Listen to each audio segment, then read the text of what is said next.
A weather system in and around Austin today, prompting a delay to the start of the second game of a three-game series this afternoon at the Dish. And with the rain, the Longhorns on the concourse taking batting practice in the noon hour here Central Time in Austin. And now on what has turned out to be a gorgeous Saturday afternoon, we are set for baseball. Game 2 of a three-game series. The Longhorns looking to even up the series against the Kansas State Wildcats. Last night in the opener, Kansas State got to the board early. Then at 6th inning on, they were able to add on against Bryce Elder in the bullpen. Well, you know, they added the 2-run shot in the 6th. It's a 4-1 ball game at this point, Zeke. And when you look at it, Texas had to start crawling back in it, and they did in the bottom of the 6th. Texas was able to do that. Tate Shaw right there with the RBI single, scoring Austin Todd. But each time they threatened, Pete Hughes pulled the right strings and ended the threat. Yeah, they come back with 1 in the 7th inning, and all of a sudden, separation again by the Wildcats. Texas finds a way to get back involved in the game late, but this little gem double right here, boy, really put the victory in the Wildcats' hands. Texas then got on the board in the bottom half of the 8th inning. Zach Zubia coming through with a double. Pete Hughes went to his bullpen and went to his center fielder, Will Brennan, to close out the game. That's a nasty breaking ball right there to end the ball game, and the Wildcats come away with a 6-4 victory. And with last night's loss, Texas now 4-5 in conference play. Oklahoma State, big win on Friday in the series opener against Kansas, a half game up on the Baylor Bears. And with that, we welcome you into today's broadcast with Longhorn legends Greg Swindell and Keith Moreland. I'm Steve Lennox, and for the second straight Saturday, Blair Henley will make the start after his team lost the opener on Friday night. Well, he's a veteran guy, folks. He's that one returner that was been a weekend starter over the last couple of years. He's done a great job on Saturday, and he's done it with a variety of pitches. But he's got to be a bulldog. He's got to take that mentality out to the mound on Saturday when he lost the opener. After his first start against Louisiana, just the 2 innings, said, I got to get mentally tough. And he's done that, going 6+ in each start since. No home runs allowed the last 46+ innings. And for Blair Henley, it's just a mix of fastballs. He's able to change the eye levels, not only on right-handers but left-handers. Able to go upstairs when he can at the moment and get it by you. You see right here going up on the lefties and down on the lefties, but he also has the ability to take some off the curveball to right-handers. And the big key for Blair Henley each game is to be able to back leg the lefties with that slider. And the development of the changeup. It has been one of the pitches he has really improved on. And you just look at the scenario for Henley. He's got to get it done today. You see the fastball, slider, changeup, and that slider, he can change wrist movement with it. Just keep grinding it out and maintain the good rhythm. Blair Henley going up against Kansas State. Wildcats taking the opener last night. They've won 2 in a row. 3 of their last 4. They've strung together back-to-back wins for the first time since mid-March when they won 4 in a row. First pitch swinging. Cameron Thompson on the ground, and the game underway. About a 30-minute delay. We take a look at the starting lineup for Pete Hughes, first year as head coach at Kansas State, and Will Brennan, who stands in, got the save last night. He was also on base 3 times. Well, to go with that, he leads the team in hits as he comes to the plate right now. He's second in the team in walks. He's only struck out 6 times in 140 at bats. This guy, and oh, by the way, he can come in out of the bullpen and throw 90, mid-90s with a hook. 2 innings last night, striking out 4. Henley goes to work, misses down low to the left-handed batter. Brennan in center field to start. 2 innings last night on the hill and struck out 4, earning his first save of 2019. More than 50% of the time in this series so far, Kansas State's come to the plate swinging the bat. 55% of the first pitch they've swung at. They swung at the first pitch of the game here. Now they didn't. They're 5 for 10 now at swinging the first pitch from one of the Texas pitchers, so they're coming out aggressive. Third base umpire for this afternoon's ball game, Mark Wagers. Mark Lewis has the balls and strikes. He is the home plate umpire. 3-ball, 1-strike count on Brennan, hitting with nobody on, and 1 down in the visiting first inning. Brennan on the season it's amazing. A 3-to-1 walk to strikeout ratio. 18 walks and 6 strikeouts. Count full 3-2. Has not struck out in 43 straight at bats. Well over an 800 OPS. He's driven in 19. He's got 40 hits. Towards shortstop, played on a hop by Hibbler. 2 ground ball outs to open up for Blair Henley. Fell behind early in the count, came back, got the out. That's an outstanding job by Blair Henley right there, but a real good job, I think, by Mason. The turf probably still a little slick, stayed down with that ball right there. Henley with 2 down. Hibbler sporting the sunglasses. Still overcast, but blue. In April, though, these early afternoon games around 1 o'clock with the shortstop, left fielder, you got a chance to have the sun come in and out. It's hard to see. Thomas Hughes at the plate, 1 for 4 last night, had 2 RBIs. Hughes, son of head coach Pete Hughes, at shortstop. It was a backbreaker last night. You intentionally walked Brennan to get to Hughes and hang a fastball right over the middle, hit it up the middle for an RBI single. That came in the 7th inning, and with 2 outs. They did a great job, 6th, 7th, and 8th of adding. And usually when you win a ball game, you're adding late in the game, and that's exactly what the Wildcats did.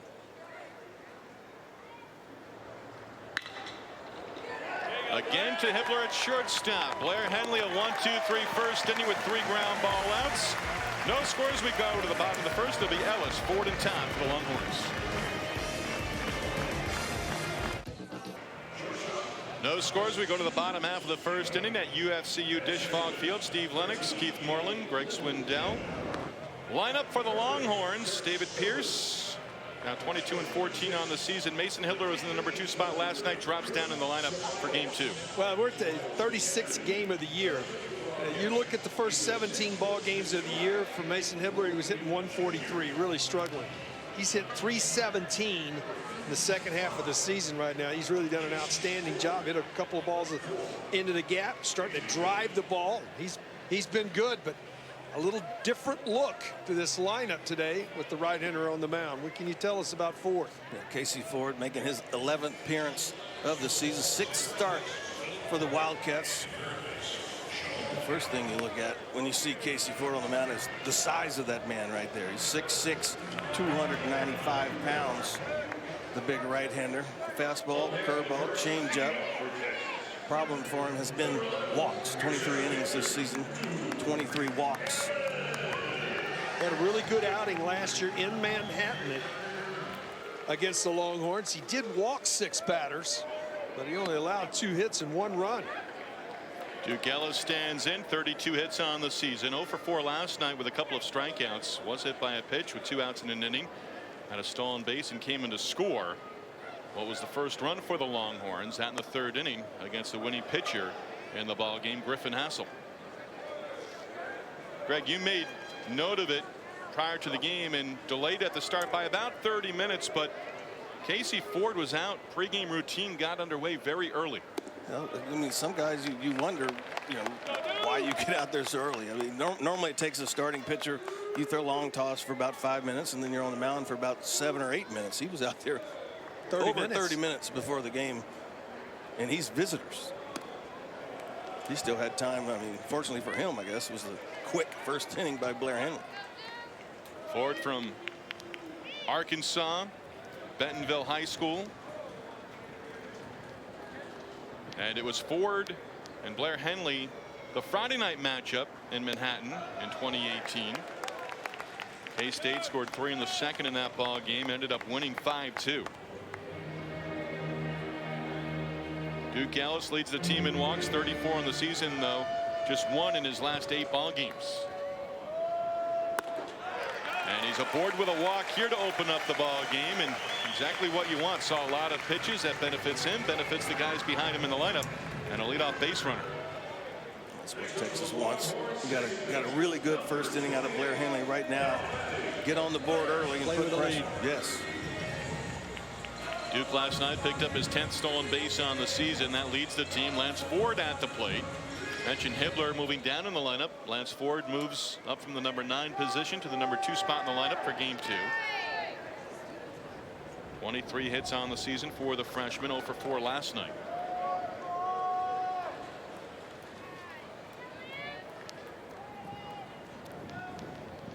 Ford seems like a guy with his stature out there, like a guy you can run on. Yeah, He's not extremely slow. He's not like 1.6, 1.7 to the plate. 7 of 12 are base runners against Ford this season. Some big guys, you're absolutely right, Steve, can be very deliberate to the plate. Working with Chris Ceballos behind the plate.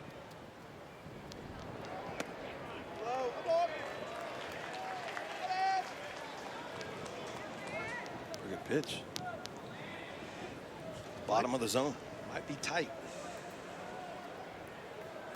Lance started the series just above 290 with the batting average. That's dipped after going hitless last night in 4 at-bats.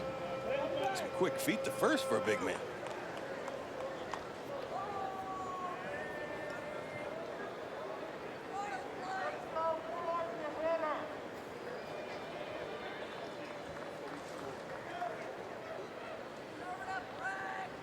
A leadoff walk to Ellis, and the 1-1 off the pitcher's glove towards second. Little Jim, they get the out at second on Ellis. And Ford reaches on the fielder's choice. Well, that's a little 1-4-6 put out right there. I think this is a break for Texas. I think it's a huge break. Little Jim's right there would have made the play. A tailor-made double play with the carom off Ford's glove. Ford was able to get to first. So Ellis retired. Ford replaces him at first base, and Austin Todd at the plate. Austin 1 for 3 double. Run batted in and 2 runs scored in last night's 6-4 setback. See if we have some action here early in this ball game. A little hit and run action. What do you think? Not yet. Called strike. 0-1 on Todd. Casey Ford, standout high school pitcher in 1 outing, struck out 18 in the game. Also 2-time state champion in football, earning all conference and all state honors. I'm going to say he was a lineman. They say it was a quarterback. Really? Yeah, could chunk it. Well, he could throw it on the mound. Yeah, I guess he could throw it a football too. Wow. Have fun trying to bring him down. Bigger than the lineman. Ahead 2 strikes on Austin Todd.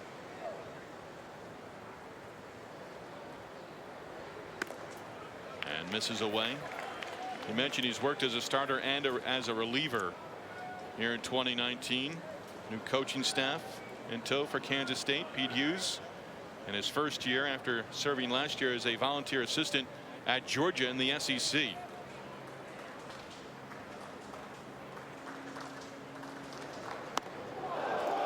Austin Todd out on strikes. 2 outs in the inning for the Longhorns as Casey Ford picks up his first strikeout. Rode that one up and in. Good run. Ceballos wanted it up. That ball just ate him up. We haven't seen in the 13 pitches. I've seen 13 eaters. They've been all fastballs.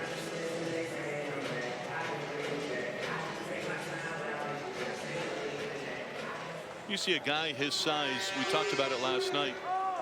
Won't see one here. Zach Zubia at the plate. But about location. Location.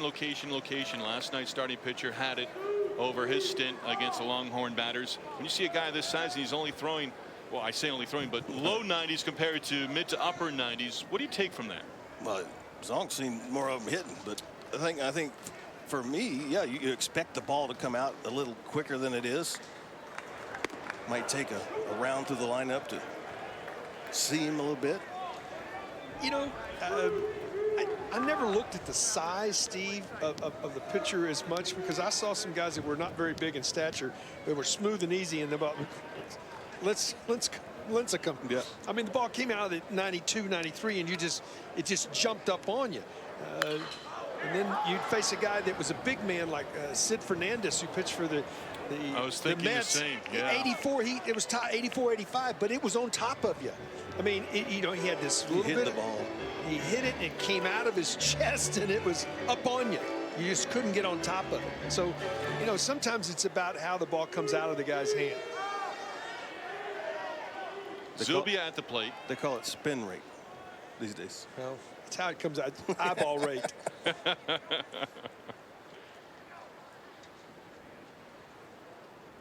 Runner at first with 2 away. Zubia last night, a base hit. RBI double late. Also walked a couple of times, so he was on base 3 and 3 appearances at the Dish.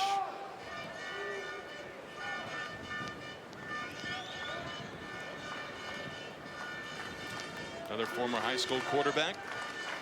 1 at the plate, 1 on the mound.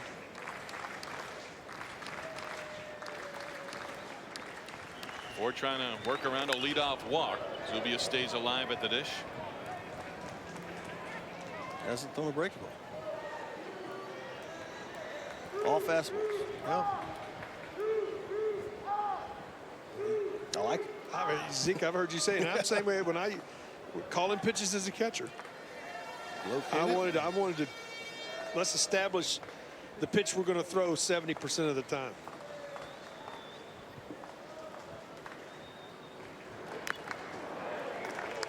Just gets a piece of it.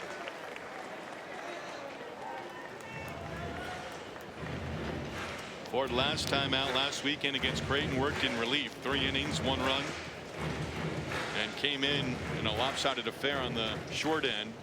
Team was down 10-0. Got his work in. Final score was 11-1 against Creighton. Again the 2-2. Pulled foul towards third. There's a hook. 19 fastballs, 1 breakable. And I can tell you, folks, if it gets in the air to right field, it will get out of here and get out of here in a hurry. It is howling from left to right.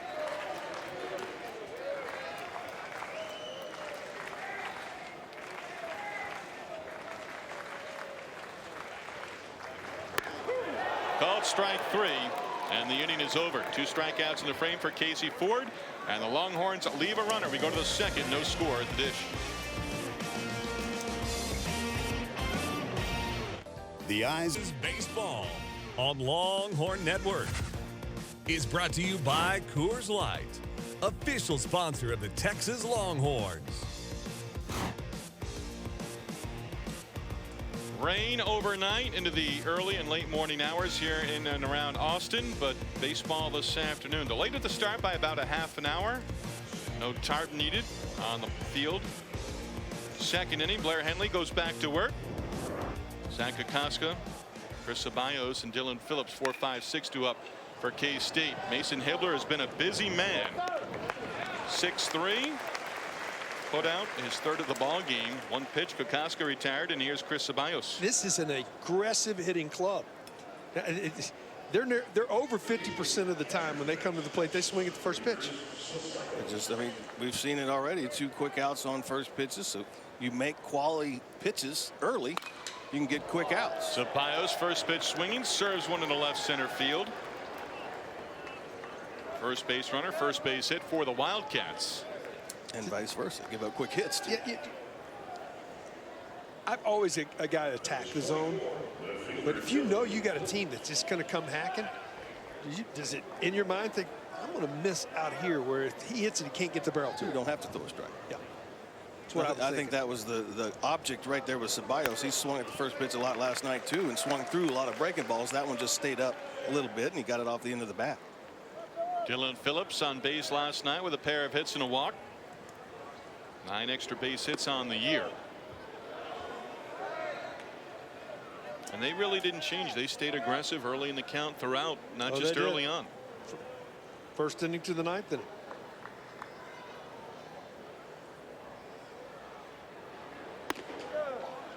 Blair Henley misses up and away. Henley in the start last year against K-State and Casey Ford went 3 1/3 innings, gave up 4 runs all earned on 9 base hits. K-State took 2 of 3 at home from the Longhorns in 2018. Won the series opener last night. Down the left field line, Shaw will cut it off. And back-to-back 1-out singles for Ceballos and Phillips. 2 on with 1 down. Well, make a good pitch here now. You got a little different scenario than you would like to be in. You got 4 quick outs, and then all of a sudden back-to-back base hits. And make a good pitch here, though. You can get a double play ball, and you're right in the dugout. They get ahead. That was 2-1 count. Phillips did a good job just going with it. Terrence Sperlin, Wildcat first baseman, 0 for 3 last night, looks at a strike. How difficult, and you saw it a few years ago with the transition with David Pierce coming on board here at Texas. First year head coach, first year coaching staff for Kansas State. Your approach last year one way to this year where you're going to be asked to do certain things and put a new sort of mental mindset at the plate. But you better adapt to the new one quickly. Pop up. Second base, infield fly roll in effect. Ford takes care of it. Sperlin retired, now 0 for 4 in the series, and that is out number 2. Because we don't do it that way. Doesn't work when you got a new coaching staff. What you do is you do the way the new guy wants. Rainer Osmus, number 8 hitter in the lineup for Kansas State at the plate. But 1 for 3 last night, 15 hits on the season. Breaking ball from Henley, misses for ball 1. Pretty good pitch right there.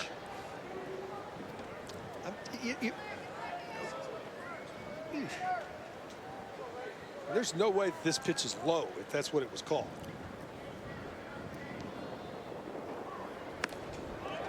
A ball and a strike. We'll take another look. Cutter right there from Blair. I mean, the first pitch of the inning, you start off, you're thinking, all right, I'm going to go to a breaking ball. This team's been very aggressive, and you throw a perfect one, and it doesn't get called.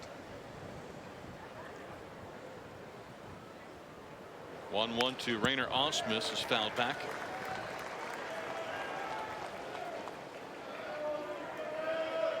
And they're retiring the first 4 batters on ground ball outs.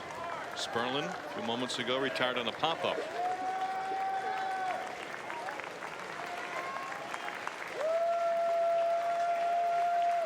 A check towards second. Breaking ball and a beauty in there for a called strike 3. Side retired. Gets the strikeout first of the game. K-State leaves 2 stranded.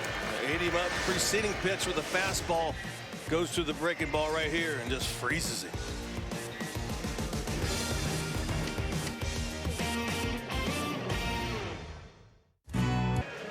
Nothing ball game. We go to the bottom of the 2nd inning. Texas trying to get back on the winning side, and boy, one of the reasons that they have played as good as they played as of late has been Tate Shaw.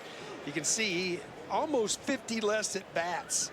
He did not play much in the first, I would think, 10 days to 2 weeks of the season. Missed a lot of ball games, but he's been in the everyday lineup since then, and he has been very productive. You can see with 84 at bats, he's driven in 23 runs, 1 again last night.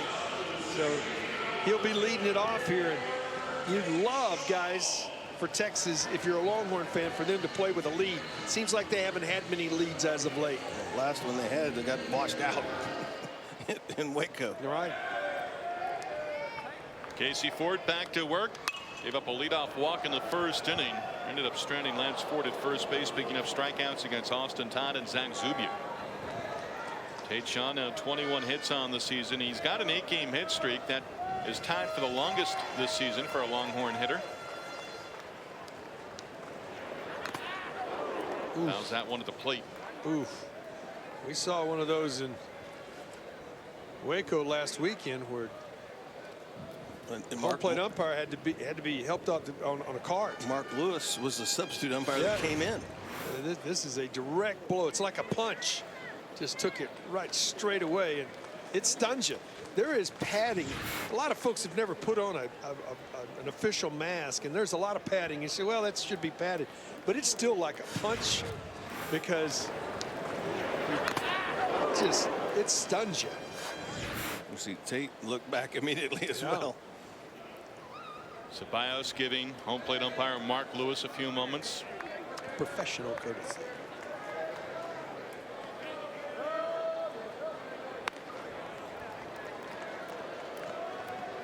And you'll see home plate umpires now with the non-dirt at home plate.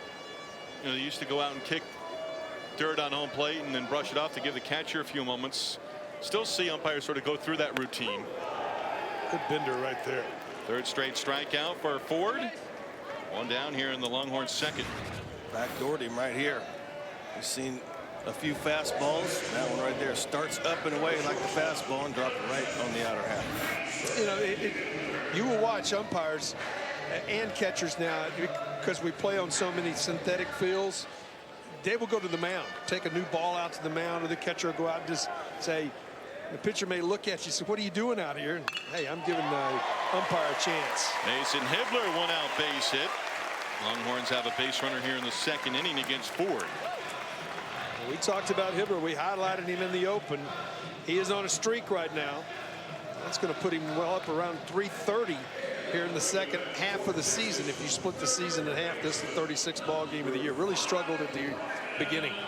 Right there, that fastball was getting in on him. He just dropped his hands and pulled it in the 5-hole. Last night, both hits going the other way. And he's swinging the bat well. He's using the whole field. Third hit of the series. Here's Ryan Reynolds. Ryan took the collar last night, going 0 for 4. Runner goes from first and hit foul at the plate. There you go. What you were talking about. You feel it too. Yeah. Well, you want to play with the lead. You want to put the pressure on the defense, get the infield moving. That's the first pitch we've seen off speed from Ford. Yeah. Touched on it last night. Longhorn offense +5, I think, innings 1 through 5, putting the pressure on the starting pitchers. Yeah, they were +3, I believe, +4 in runs against their opponent for the first 5 innings of a ball game, but they're plus like 28 or 29 after the 6th inning. So this has been a scrappy bunch, and they've done well late in the games, but they haven't played with many leads early.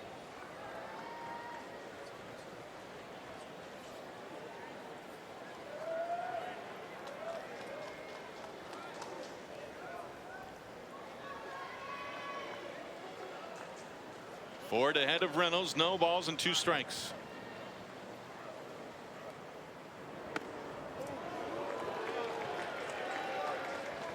That's a close pitch too. I'm not sure I can take that as a hitter. You got to wonder after that, he might come back with that backdoor breaking. Yeah.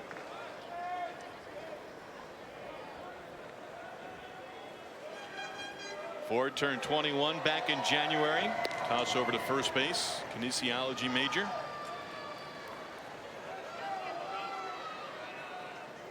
Hibbler, a 1-out single. First base hit for the Longhorns.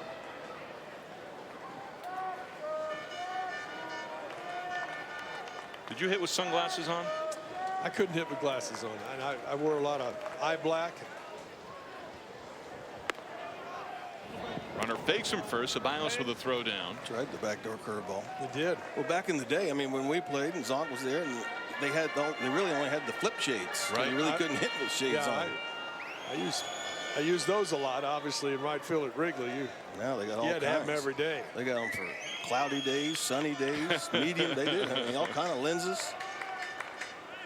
There's some dark ones on today. But they look dark, but when you look through them, it brightens things up. Round ball up the middle. Diving stop by the shortstop Hughes. No play. And that sets up runners at first and second. Well, this is a great effort by Hughes. He was a millimeter away from getting an out at second base. Would have been a fantastic play going to his left.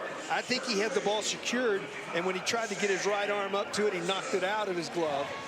But that was a great effort trying to get an out. Infield single for Ryan Reynolds, 2 on. And Sam Bertelsen, 5 hits and 27 at bats, getting the start at first base. Sam's got some pop. And it'll go to right today. Looking to get a hold of one. Texas has had some good fastballs to hit. They're just missing them.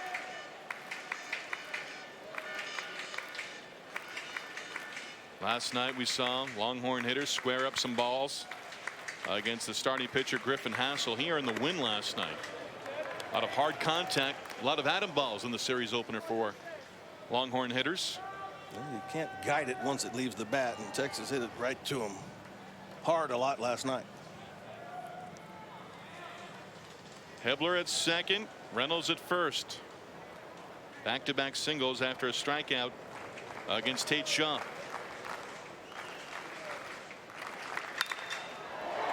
Bertelsen opposite way.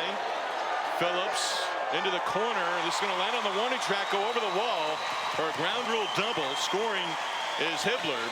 And Reynolds will have to stop at third base. He goes the opposite way with that one. Picks up the RBI, his 4th on the season. And the Longhorns will work with an early lead. They will. And boy, it's unfortunate right there for Texas. That's a break for the Wildcats that ball just got out of this ballpark the other way. He had hit this ball well to get it to go that far into this traffic. He did, and it kept slicing away from the left fielder Phillips, and it bounced off the top of the wall right there and went out. Bertelsen giving the Longhorns an early lead here in the 2nd inning. And here's Michael McCann. Texas backstop last night, hitless in 3 at-bats, did drop down a sacrifice bunt.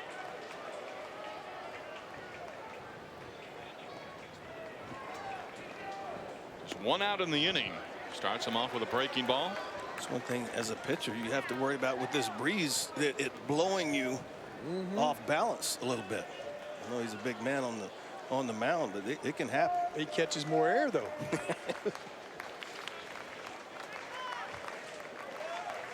3 straight hits and a run across. Texas looking for more.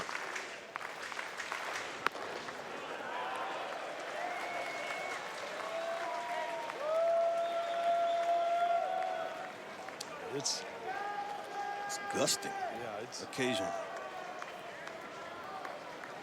I would think it's pretty steady at 15. Yeah. Ford at the belt. And the 2-0. Ball 3-0 on Michael McCann. Top of the order, 2nd time around, waiting.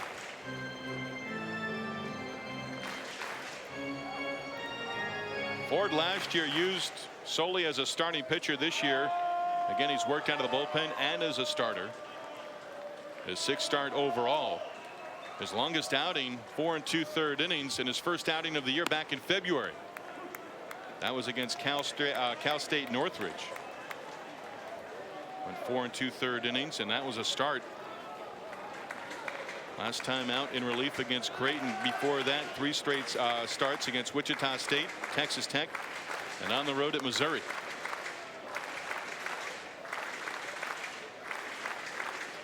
(3-1) coming to McCann. Opposite way, right field. Kokoska coming over towards the line. Foul ball. It all depends on when you hit them. Yeah. On a normal Disch-Falk, UFCU Disch-Falk Field, that ball probably stays fair because the wind's coming the other direction. That's exactly right. The wind just kept pushing this past the line.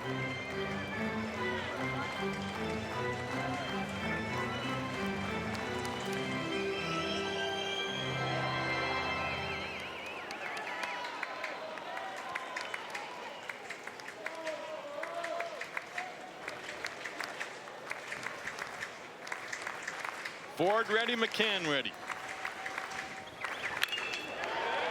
Towards the left side, backhanded play by Hughes. Long throw to first base. Safe at first.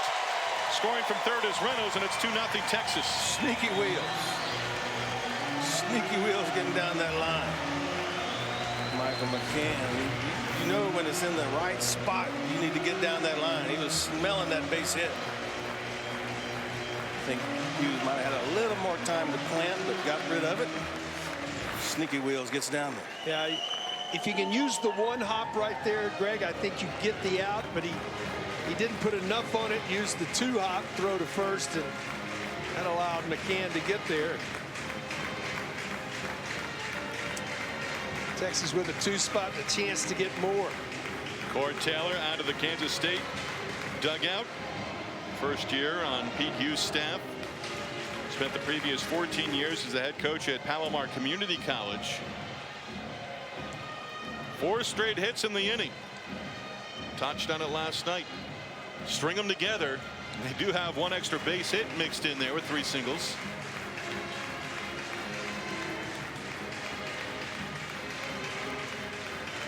Ellis tough to double up.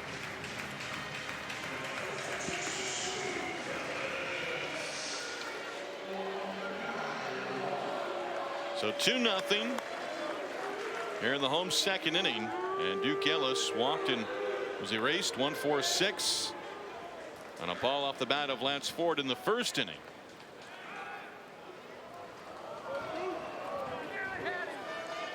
He was taken in that first at bat when he got the walk. I think he's hacking right here early.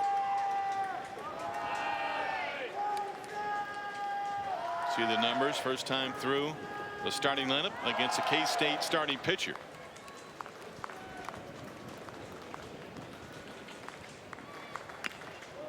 Fouls one at the plate. They've had good pitches to hit. They've got 4 base hit this inning, but they've fouled a lot of them right straight back or just off. Opened up 5 for 34 in the first game plus of this series, but now 4 straight hits in the inning. 20th pitch of the inning coming right here.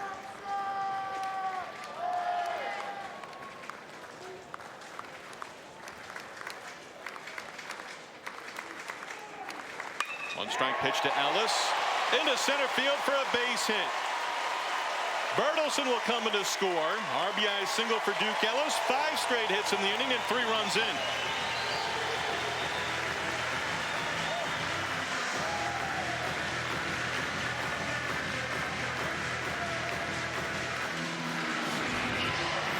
Get some separation right here. Fastball down the middle of the plate. Ellis, it's a really good swing on it. You get separated. Now you can put a stamp on this inning if you can drive one into the gap right here. Lance Ford 0 for 1. Reached on a fielder's choice in the first inning. Hibbler, Reynolds, singles, double, Bertelsen. McCann, RBI base hit. Duke Ellis follows through the hit of his own that produces a run. This is upstairs for ball 1. Still nothing happening in the Kansas State bullpen.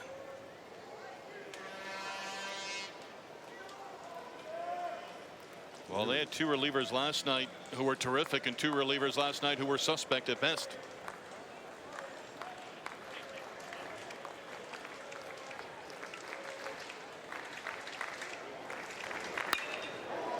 Opposite way foul off the bat of Lance Ford.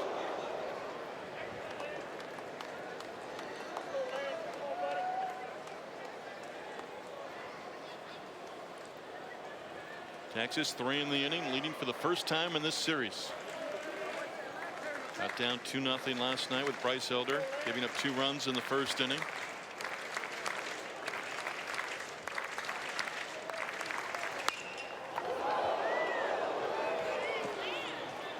Keep your head up. Right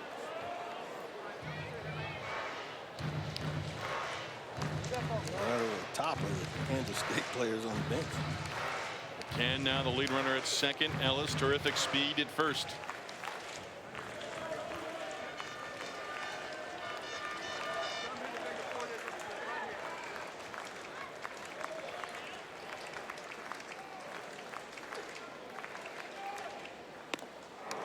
Picks up the strikeout against Lance Ford, his 4th of the ball game, and 2 outs here in the second.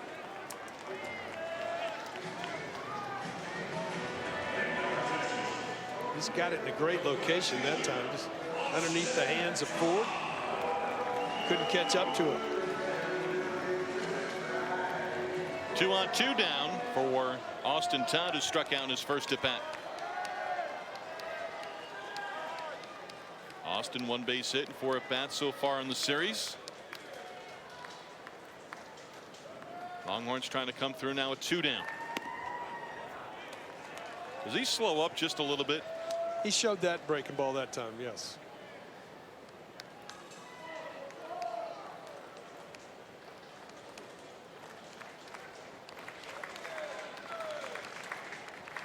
Austin Todd over 420 on the season with runners in scoring position. At 426. Ford falls behind 2-0 on a dangerous hitter here in the Texas lineup. I'm looking something out over the plate right here with firm. So I'm looking fastball away. Trying to drive it away.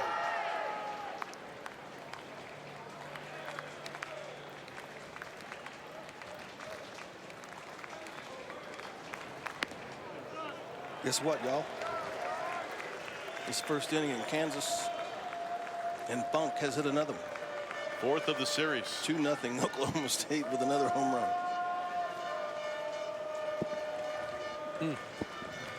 The text messages were going last night. I want to be in the lineup on Saturday. Wow. For Oklahoma State, 12 home runs and a lopsided win against Kansas, and the opener on Friday. Todd was about to flip the bat away. Mark Lewis calls it a strike.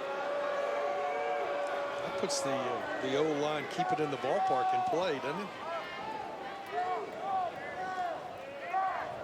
As Greg mentioned last night, 27 earned runs. No walks. Now 29.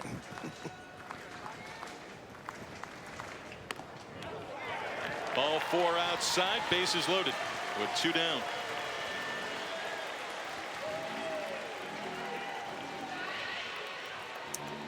McCann to third base on the walk, and Ellis moves up to second. 9th batter of the inning for Texas.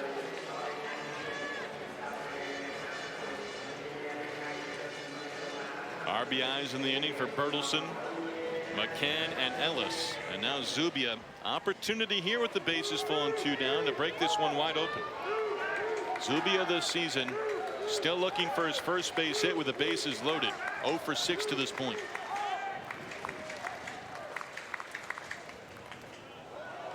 Down low. Nice job by Ceballos keeping that at the plate. He tried to squirrel trap it with the glove and he missed it and got it with his chest protector. 30 pitches in the inning for Ford.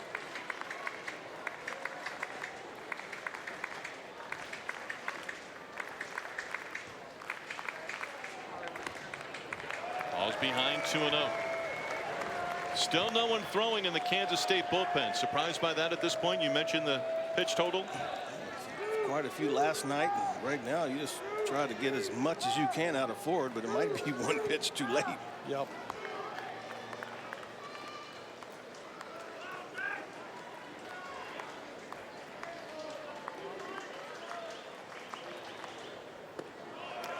Three ball, no strike count.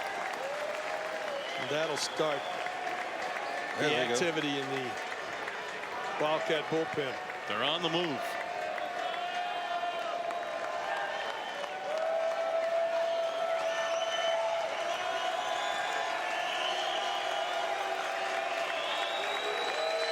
Did not allow a run in the first. Has allowed 3 so far here in the second. Texas looking for more.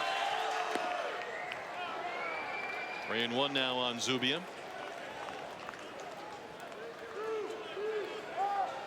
Struck out looking to end the first inning.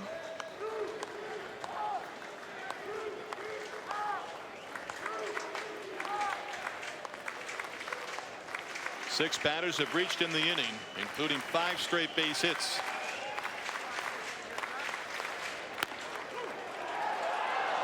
Zubia, like Todd before him, thought he had a walk. And now 3-2 and 2 down. You'll have to come back with it. But this pitch right here looks a little off. But we'll get the call on that one. Runners will be in motion.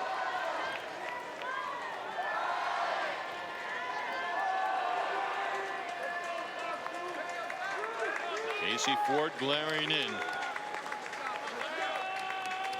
Runners go 3-2. We'll do it again.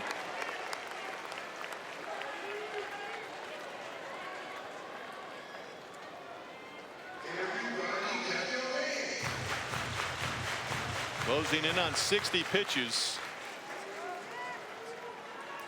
Over an inning and 2/3. Again, the 3-2 at 2 down. And this time fouled back to the screen.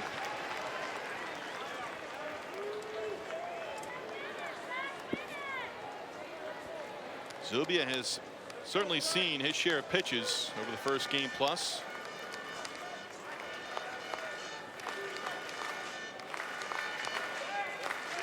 Ninth hitter of the inning against Casey Ford.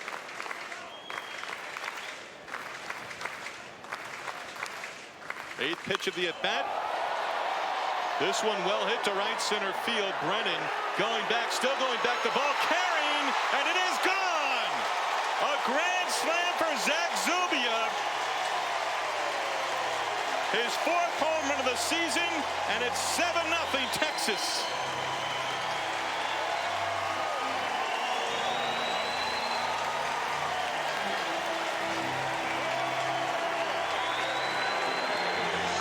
We talked about the breeze. Hit it on the head of the bat, get it in the air.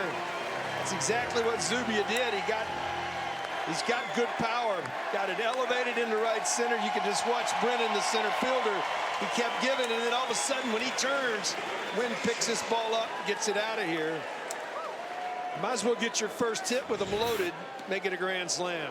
First grand slam of the season. Zubia out of the dugout for the curtain call. And here's Tate Shaw.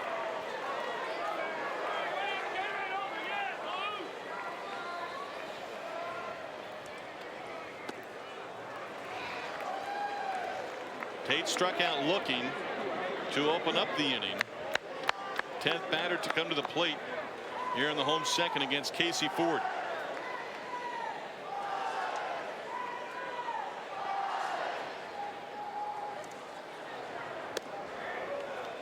th home run on the year for Texas.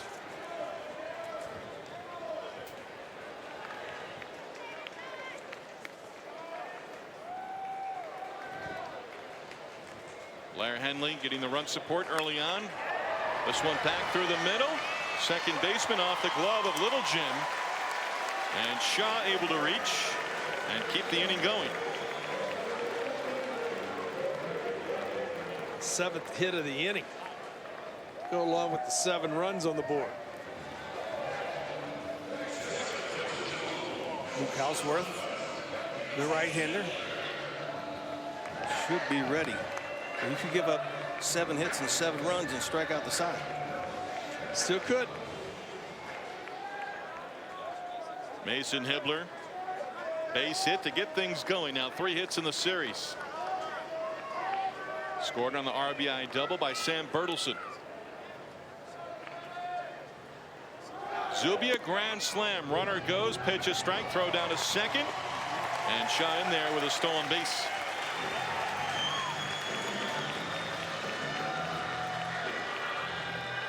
Tate Shaw with his hit. He's now hit safely in 9 in a row. Longest hit streak of the season for Texas.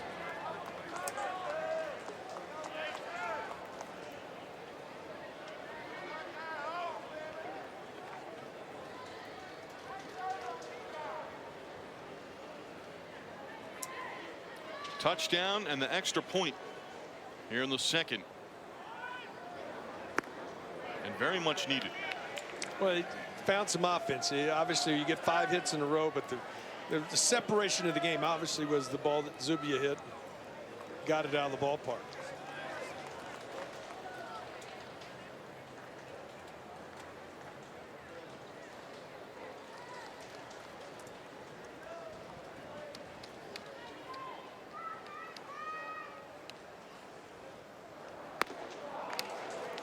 Ends up striking out the side, but faces 10 batters in the inning, and Texas with 7 runs across. Zach Zubia delivering a big blow, 2-out grand slam off of Ford. They got it up in the air, rode the breeze. Grand slamming.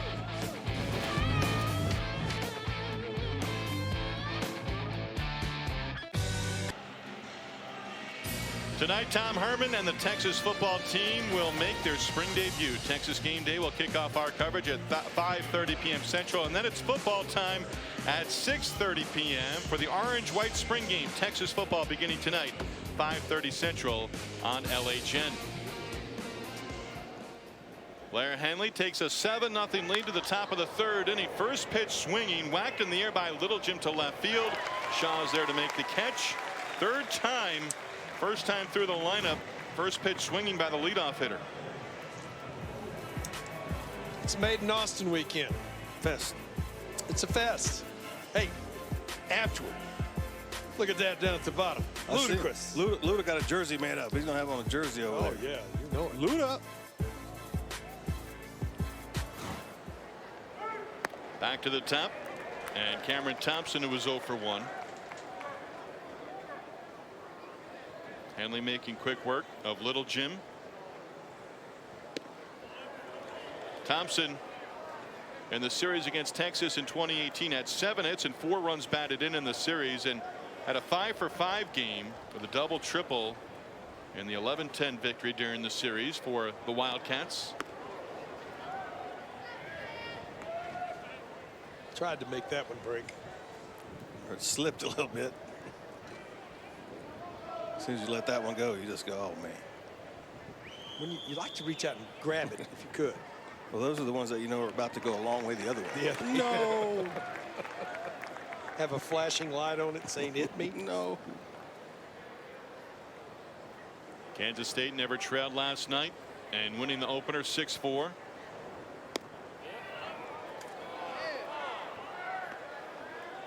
Full count on Thompson. Right down the middle. Here it is. Hit it. No free passes.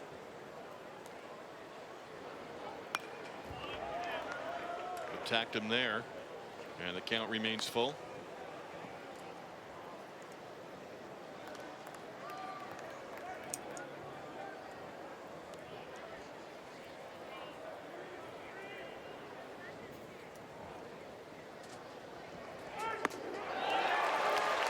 Second strikeout for Blair Henley in the ball game.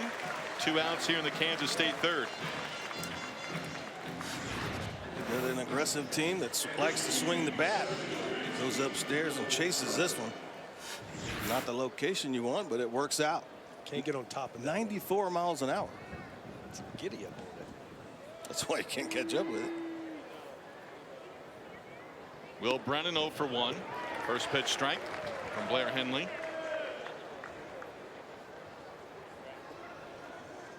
All Big 12 second team starting pitcher last year. Longhorns have given them the run support in this ball game.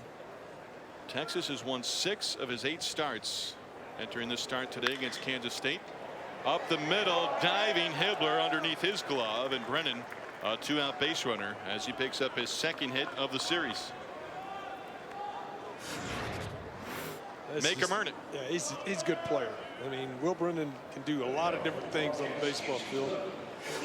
Seen that already in this series. Whips that one back through the middle. Talking with Sam Bertelson. Thomas Hughes 0 for 1, grounded out to short in his first at bat. Seeing Hughes now, second game of this series, you can some indicators there that tell you he's a coach's son. Well, you know, he's the leader of the infield. There's no question. He's the guy that all the signals, all the defensive signs run through. Boy, he got a big hit last night. Texas was mounting a comeback. Attack on that insurance, and he got in that 7th inning. That's huge. It's deflating. You're going to walk Brennan to get to him, go righty on righty, and then give up that base hit RBI. It's just deflating. Longhorns 7 runs in the second against the starting pitcher Casey Ford. You know, when I was sitting in the on-deck circle and they walked the guy in front of me to face you, I was a tough out. I can just, you know, it didn't matter who you were facing at that point. All right, you don't think I can get it done. Went too far. Second strikeout of the inning for Henley. Third of the ball game. A hit, nothing else doing. 7-0 Longhorns as we go to the home third.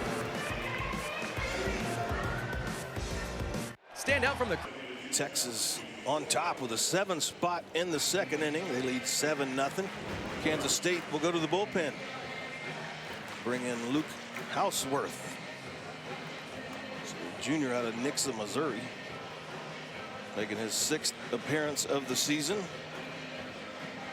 Fastball slurve from Houseworth. Right now, he just wants to come in this ball game and hold it as is. Saw his team score 6 last night. Keep them Texas where they are, and you never know. Come in, throw and strike, get outs. It sounds relatively easy. Sometimes outs are hard to come by. See the Longhorns over the first game plus of this series. 7 runs across in the second. Zach Zubia, 2-out grand slam capping the inning. And Casey Ford going 2, giving up 7 runs all earned on 7 hits, a pair of walks and 4 strikeouts. Did strike out, got all 3 outs with a strikeout in the 2nd inning. Ryan Reynolds at the plate. He'll start things off 1 for 1 in the middle of that stretch of 5 straight hitters reaching in the last inning with a hit against Casey Ford. Ryan now 1 for 5 in the series.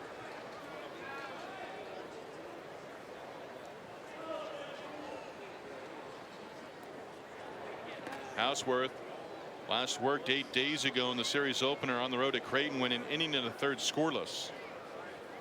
Prior to that, Texas Tech and Nebraska outings gave up a combined 7 earned runs.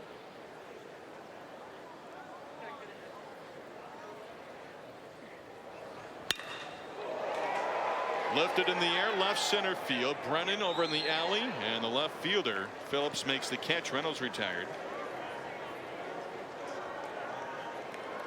Not that it's an audition, but you give guys an opportunity here, and obviously Kansas State, the coaching staff, wants to see what the bullpen can do in a game where they're trailing 7-0. You've got to get length out of somebody and preserve for the series finale, and this one's still a long way from being over. Yeah, the first thing that you always look at, so you're a catcher and you had a guy come out of the bullpen and say, let's just get outs, see where we're at, just get outs.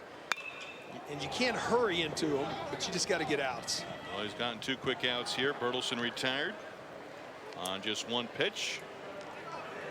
And Michael McCann will stride up to the plate. Chris Ceballos homered in last night's 6-4 victory for K-State. Last night's win, their 2nd straight and 3rd in their last 4 ball games, but still just 4-10 in their last 14 overall. McCann RBI base hit in the last inning. Now 14 runs batted in, and a first pitch strike from Luke Houseworth. An infield hit which he ran out. Beat it out. An RBI hit. Sneaky wheel. I think you've got 2 hashtags that you've got to go to work with on social media. Fest, sneaky wheels. I can't take credit for that one. Soft liner to shortstop, taken care of by Hughes. Longhorns go 1-2-3 in the 3rd. We go to the 4th at 7-0.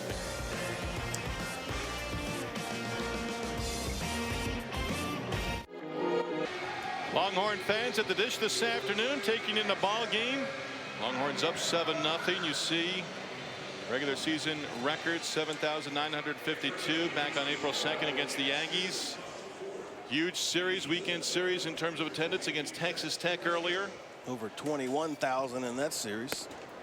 Blair Henley will face 4, 5, and 6 in the K-State lineup here in the 4th inning, working with a 7-0 advantage. Zach Kokoska, Chris Ceballos, and Dylan Phillips due up for the Wildcats. Henley underhand toss. Kokoska retired, 1 away. Working quick, got the good rhythm, and getting ahead. 10 of the 13 batters he's thrown the first pitch strike. Ceballos a base hit in the 2nd and left stranded. Did you know over the course of an outing, when you were in that rhythm, when you were getting ahead early in counts against hitters? You could get a feel for it. You didn't really know what it was, but you had a good feel of the zone.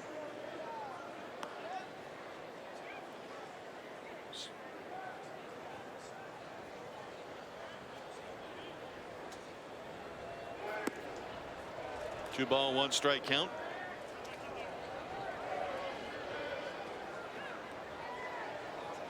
Kansas State now 26 home runs on the season as a team. That one hit off the end of the bat foul. Ceballos last night, his 5th on the year, coming against Bryce Elder.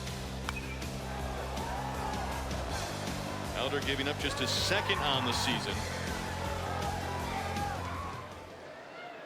Texas pitchers, this one cued towards first base. Bertelson takes care of it. Texas pitchers allowing just 12 home runs so far in the year and well over 300 innings of work. Oklahoma State Cowboys hit 12 home runs in yesterday's game. 2 today. 2 today already.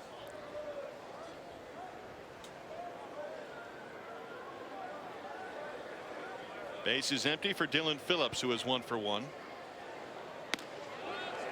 Breaking ball dropped in there, first strike. Just filling it up.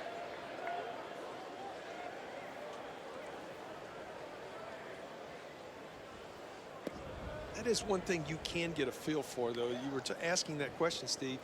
A pitcher can look at the scoreboard and know that, hey, I'm in rhythm. I'm just going to get my sign from my catcher and go. You know, just you start playing catch with the catcher and not looking at the scoreboard because you're not worried about the scoreboard anymore. There's no reason to overthink out there. You have a good feel for all the pitches. You've seen the curveball, the slider, the changeup. You see there, he's feeling it. He's walking off. He thinks he has a swing on that wing as he made the right pitch. Now you grab the ball and get back up there.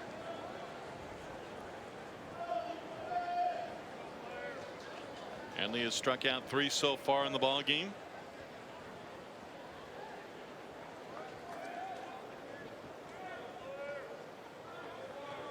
Ceballos and Phillips had back-to-back hits in the second, and both left stranded. 4th strikeout for Blair Henley, and a 1-2-3 inning. We'll be joined by Longhorn head coach David Pierce when we come back. Longhorns up 7-0. Bottom of the 4th inning, 7-0 Longhorns. We take this opportunity to go down into the Longhorn dugout, visit with head coach David Pierce. Coach, one of the things that you look at is you try to put things together. Last night, hit a lot of balls right on the head, but right at people. Finding some holes today. We are. We're doing a good job of hitting the ball hard, and we're fortunate to find some holes.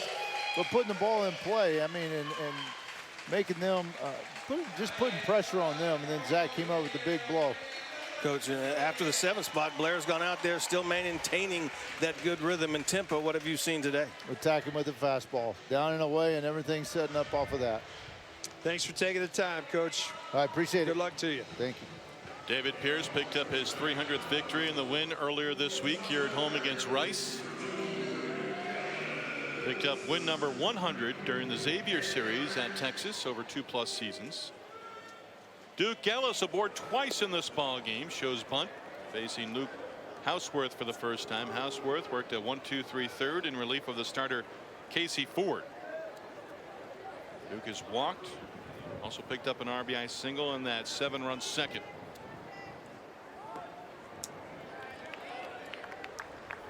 He really is a catalyst to get things going. He gets on base. Has now walked 35 times on the year. 33 base hits. And the want is always for more, and it seems like there is more. Well, you know, he scored 33 times. There's so many different things that he's done, and he's adapted well to left-handed pitching. Now, last night he faced a left-hander at the end of the game that was dynamite. Brendan, the center fielder who came in, he's done a lot of good things up top. He's been a mainstay for the most part in the leadoff spot. On base for the 3rd time, reaches with the walk.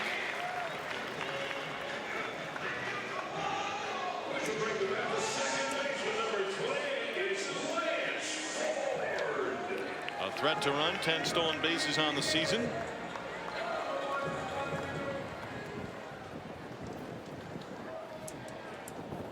Lance Ford is 0 for 2. Reached on a fielder's choice and struck out in the 2nd inning. Shows bunt. Houseworth has lost the strike zone.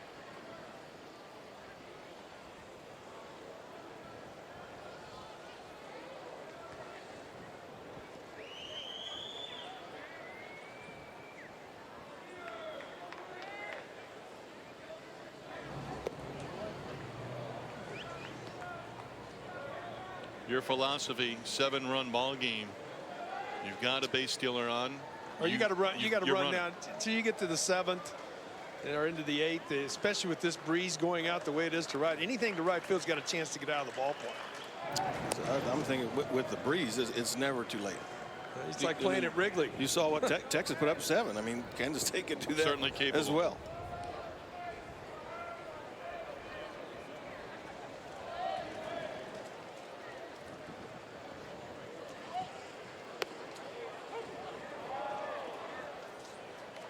1 ball, 1 strike count on Lance Ford. Austin Todd to follow. Second game of this 3-game series. Kansas State taking the opener last night. Texas looking to even it up at a game apiece this afternoon. Finale tomorrow, 1 o'clock Central Time start. Bunt out front of the plate. Houseworth quickly to the ball, throws to first. Sacrifice successful, and Ellis moves to second. Well, that shows you a lot what Coach Pierce is thinking too. You know, you want to keep adding here.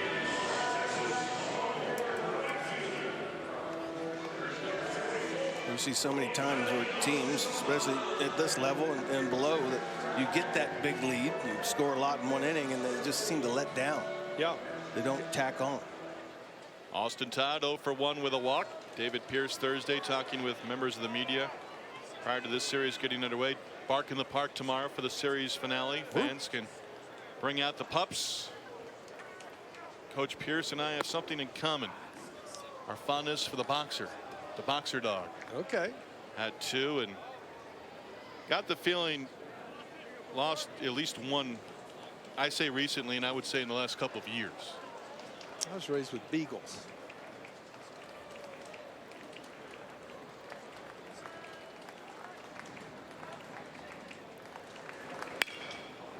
Outside of first and foul. My dad always said he always was enamored with beagles. We grew up with labs and raised them, and he always said beagles would chase deer, and we lived where our property was on the back end of a nature conservancy. Anything. They chase anything. Rabbits. But the way they would go, they would almost chase deer to the point of exhaustion for the deer, and hence no beagles ever. Beagle will never outrun a deer. I don't think he's catching up. Not outrun, but just run them to the point of exhaustion. That's what I mean. Yeah. The deer is jogging. The beagle's flying. It's not going to happen. Fans out behind the left field wall.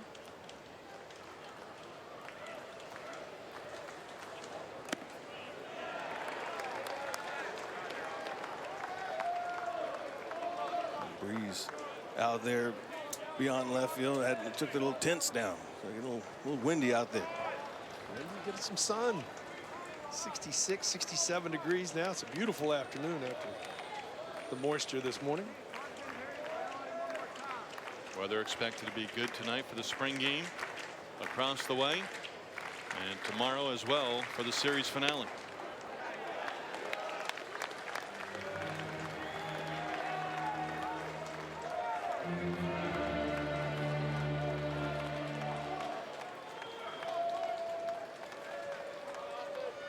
See the construction off in the distance over the shoulder of Sean Allen.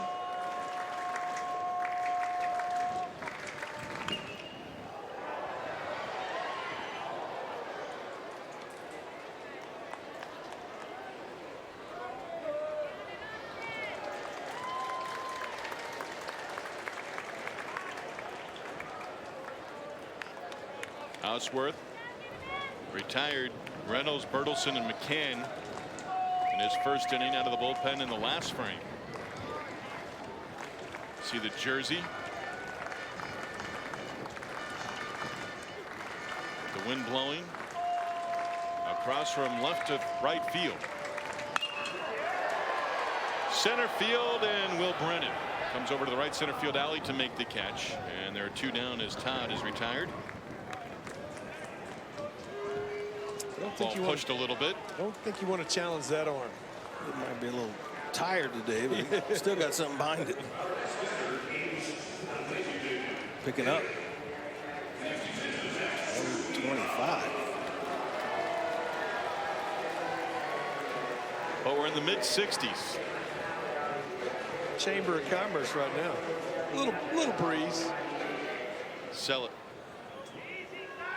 We already have a lot of folks in Austin. Oh, you ready? We already have enough. Zonk says, nah. Zach Zubia, grand slam, part of the 7-run second against Casey Ford. Ford got through the inning, faced 11 batters in the second inning. Zubia, home run number 4 on the year.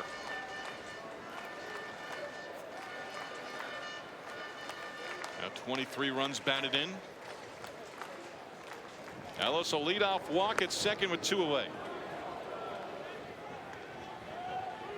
This is one of those situations, 2 outs. Zubia was 0 for 6 with the bases full. Grand slam, capping the inning early on. But here, one of those situations with 2 outs and runner in scoring position, you'd love to see Zubia come through and plate the run in this situation. Yeah, for Zach, baseball that equals out. He's hit the ball hard into the breeze a lot this year. Yeah, probably had maybe 3 or 4 more home runs. That one got a little help, a big one.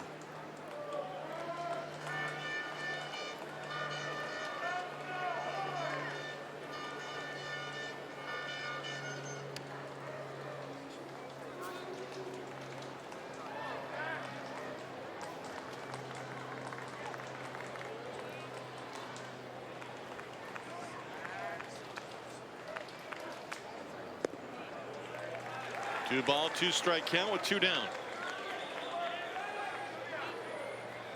Texas put together 5 straight hits from Hibbler back to the top and Ellis in the second inning.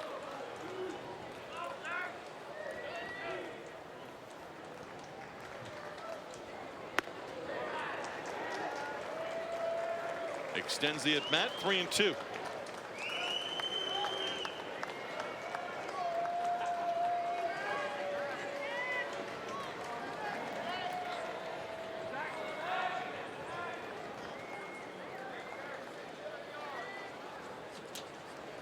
Well, cat and mouse now. A couple of times Houseworth has had to wait on Zubia.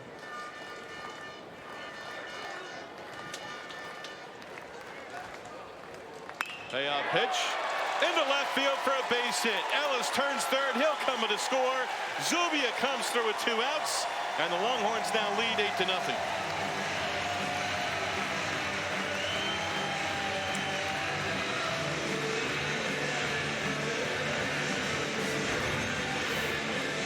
Out over the plate, a little slider that stayed up. Zubia kept his hands back. Drives in his 5th run of the ball game.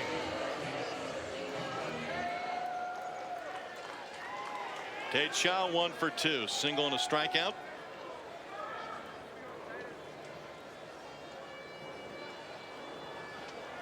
First run allowed by Houseworth.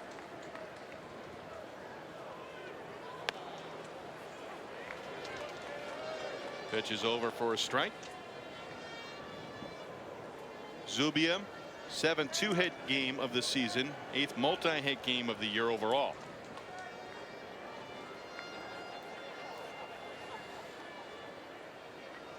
Is that what I think it is? Yes, I think it's taps.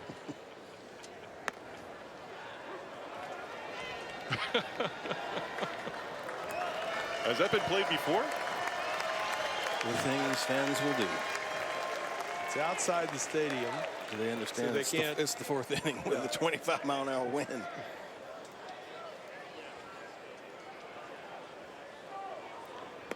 Tate Shaw now in a 9-game hit streak, strikes out for the final out here in the 4th inning. Zubia RBI base hit, 5 RBIs for the ball game.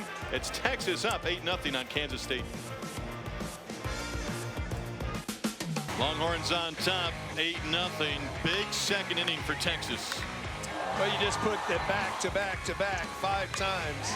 You get the hit, add a walk in there, and then Zubia gets the barrel of the bat on it, gets some help from the breeze, and it's a grand slam. And just like that, a 7th spot. Texas just adds another, and it's 8-0 Texas. That's what that last night they could not string hits back to back to back. Like they hit the ball hard right at them, and today we're able to do that. Zach Zubia, now a career high 5 runs batted in, 24 RBIs on the season.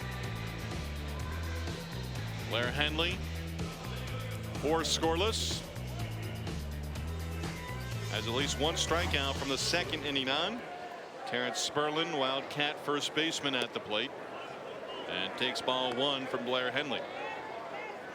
Henley has not walked a single batter so far. 4 strikeouts, 3 singles allowed. Falls behind 2-0. He's been getting ahead 12 of 16. He's thrown the first pitch strike 2. 10 of the 15 he's faced, he's thrown 4 pitches or less. Sperlin to left field. Shaw going back just in front of the wall, brings it in. And Sperlin, that is allowed out, and that is out number 1. It ain't going that direction. You can't hit a ball any harder than he just hit that one. That could have been over in the tennis courts. That ball was absolutely smoked. It just into the dead teeth of the wind. Hey. Again, it's not how you hit them, it's when you hit them. It's not how you pitch, it's when you pitch too. See the numbers for the leadoff hitters, and Henley has not allowed a leadoff man to reach so far in this ball game. Rainer Osmus at the plate. Rainer, like Sperlin, Kansas State 8 players on the roster. 19 newcomers this year. This one to left field. Shaw's there to make the catch. Osmus, Texas native from Klein, Texas, 2 away, and Caleb Littlegym will come to the plate.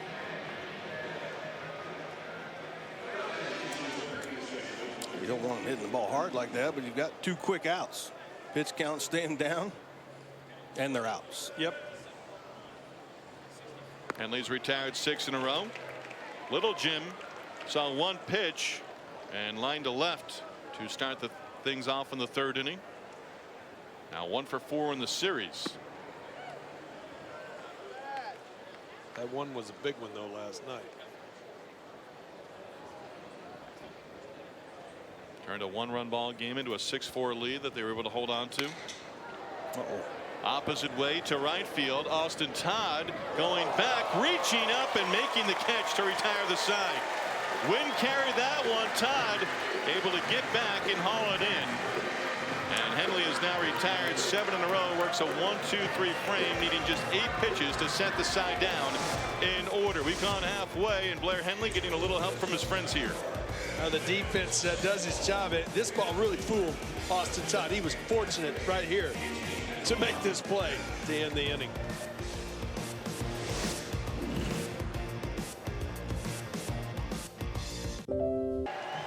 Halfway home, 4.5 in the books here from UFCU Disch-Falk Field, Texas, with an 8-0 lead. We take this opportunity, go back and visit with the head coach of the Kansas State Wildcats, Pete Hughes, in his first year. Not your first year coaching, though, so you've been in these types of ball games. What do you tell your kids right now? You know, everything's a teachable moment. It's just, you can't look at the scoreboard. We got to get better as a program. We're trying to change a culture, and this is just another opportunity for us. So keep your eyes off the scoreboard, boys. Try to win innings, that's all.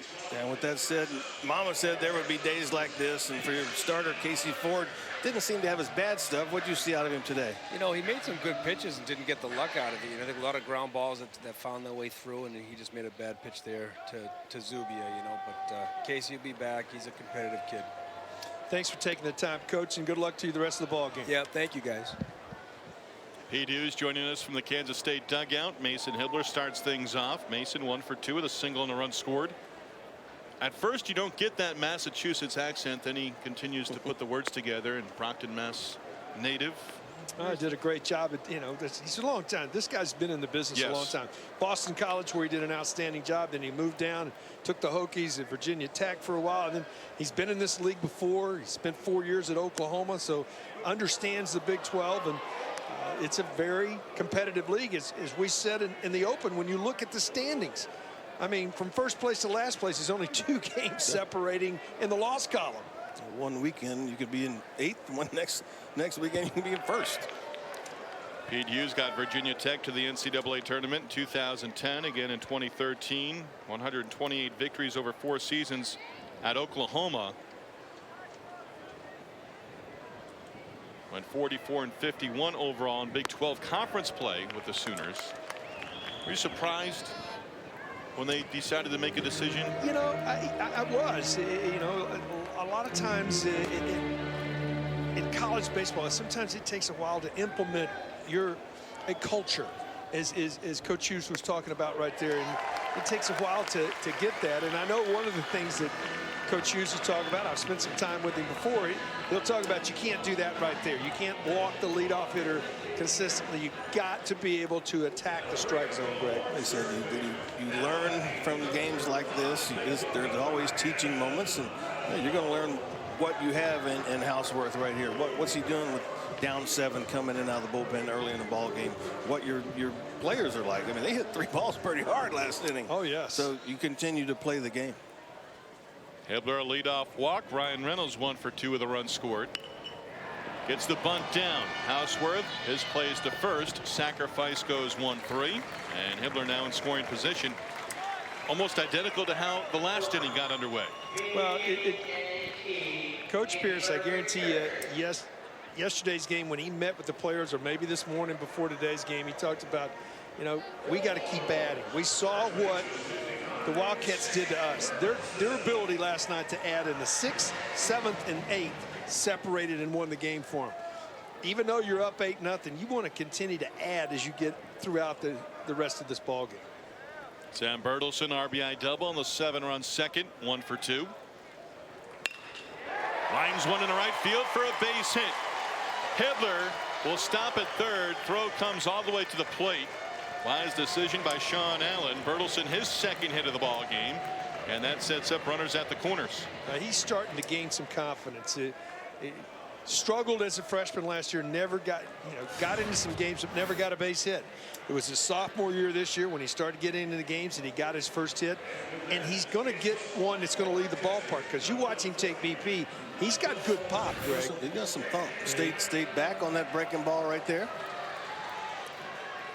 So eventually it's going to lead in not only to just hits but extra base hits. I was talking to Coach Pierce one day, and he asked me, he said, who do you think when the ball's put in play, who has the highest average on this team? It's Sam Bertelsen. Dropped on the ground towards short. Hughes goes to second. Little Jim held on to it. Scoring from third is Hibbler. 9-0 Texas. McCann picks up the run batted in and reaches on a fielder's choice. Little Jim could not get the handle on the ball out there, resulting in the RBI. Yeah. That's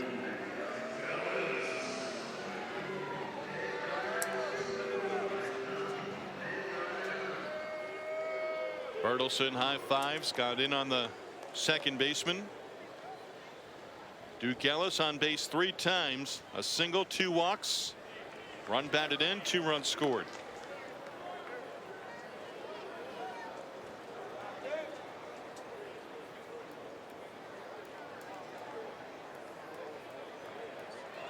Houseworth walking the leadoff hitter for the second straight inning, both times coming around to score.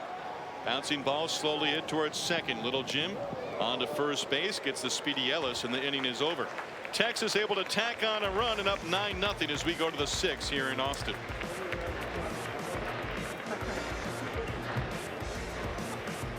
the 9-0 Texas, game 2 of this 3-game set, as the Wildcats came up with a victory last night. Longhorns tried to knot this series up at 1 apiece, and Blair Henley, I tell you what, it's nice when you go to the mound, Greg.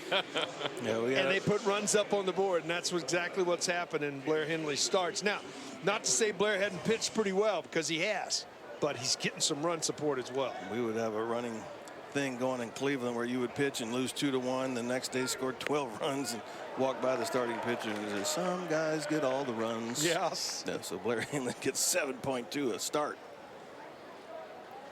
One of my great friends won a Cy Young in 1984, Rick Sutcliffe. And every time that he pitched extremely well, he deserved the Cy Young, no doubt. But every time he'd go out, it looked like we put a touchdown up every time he went to the mound. One of the other guys was one of our starters, Dennis Eckersley. He couldn't get any runs. When he pitched, he couldn't get any runs. You didn't hear about it from Eck, though, did you? Yeah. Cameron Thompson 0 for 2, starting things off here in the 6th inning. Henley, another strikeout, his 5th of the ball game.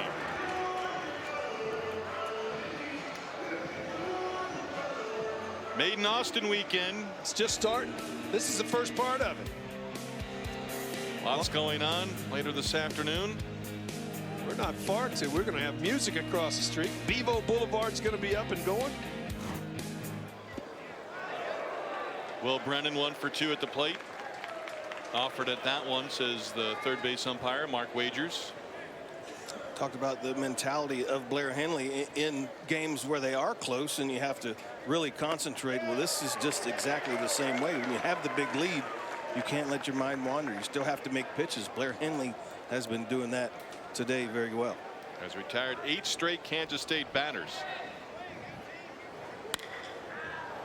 Towards third base on an 0-2 pitch. Reynolds to first.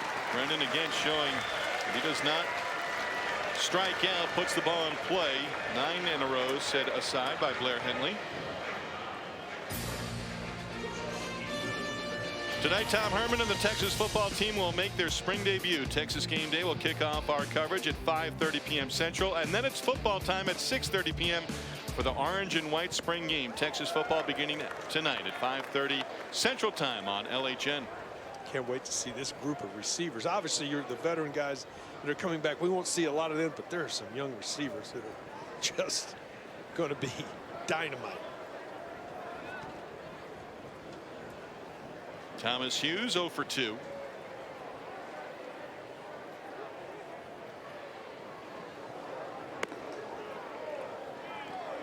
Sugar Bowl title. NIT championship for the men's basketball program. Opposite way foul. Omaha last year. Omaha, another trip. Just mention one name, Eddie Reese. Go ahead and down the road. Eddie Reese. Him too. So we went back. It's like Forrest Gump. So I went to the White House again, and we went back to Omaha again. You guys, I'm not saying you take it for granted, but the level of success, the expectations, and for the student athletes to. As Coach Rawls said, though, expectations get you fired. This one will land just out of the reach of the first baseman Bertelson. But for student athletes to to meet and exceed expectations and the stories that are told. Blair Henley working here with a 9-run lead in the 6th inning, and he's done a terrific job in terms of giving and providing length on the mound in his starts this year, making his 9th start overall. To right center field, Austin Todd. This one over his head. It will one hop to the wall. Hughes on his way to second, and he'll slide in safely with a 2-out double. What jet did that get on about halfway in the outfield? It just took off. A little gust. It was hit well. Hit on the line. Looks like it could have gotten over Austin's head anyway, but it got halfway out there and just took off. He also thought he had a beat on it, and then see the hat came off. I guarantee a little gust of wind came up out there real quick. Zach Kokoska 0 for 2, retired on a comebacker in his last at bat. 7th extra base hit of the season for Thomas Hughes. He's at second with 2 away. His base hit ending a string of 9 in a row set aside by Blair Henley. First extra base hit of the ball game for Kansas State. Henley last time out gave up a season high 5 earned runs on 10 hits. And managed to still pick up the victory last Saturday. Longhorns winning on the road 8-6 at Baylor.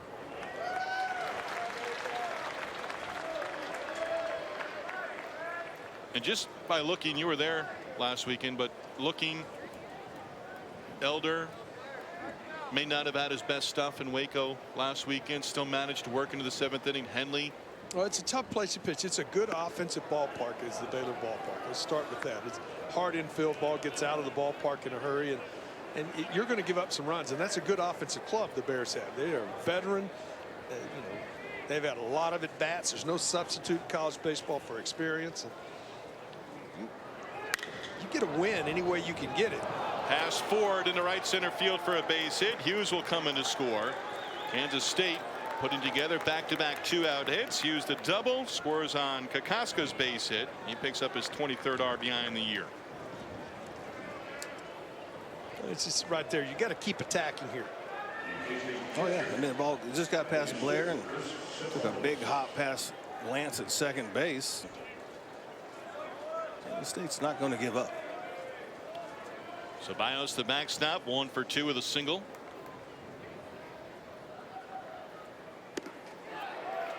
Went too far.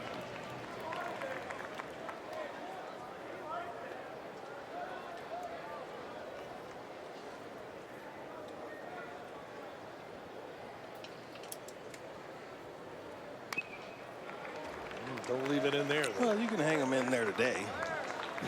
Yeah, because it ain't going left. With the breeze. You don't want to, but if you do, today's a good day to do it.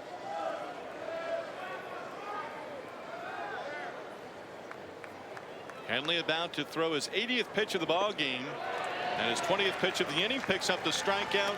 Throw down to first base by the catcher McCann. Inning over. A run and a man left on. 5.5 complete. 9-1. Texas leading game 2 of this 3-game series against Kansas State.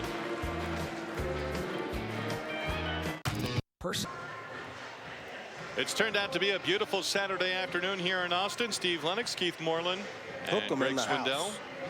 Hook 'em. Be busy today. Yeah, it is. It's made in Austin today, so it's busy. Maybe he's got a twin somewhere that's going to help him out. Taking in a ball game. Lance Ford 0 for 2 and a sacrifice at the plate to start things off here in the 6th inning. I was thinking about it last night. Left the ballpark, and we had a lot of images last night. See some today.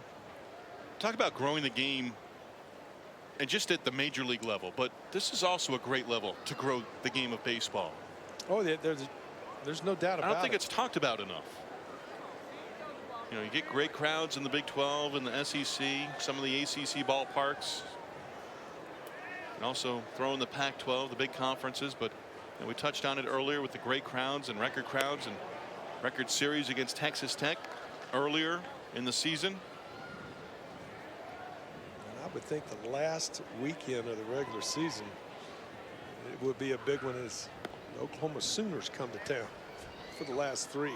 Might establish a new record. Yeah, a couple Thursday new night, Friday night, and a Saturday afternoon. Yeah, before the Big 12 tournament.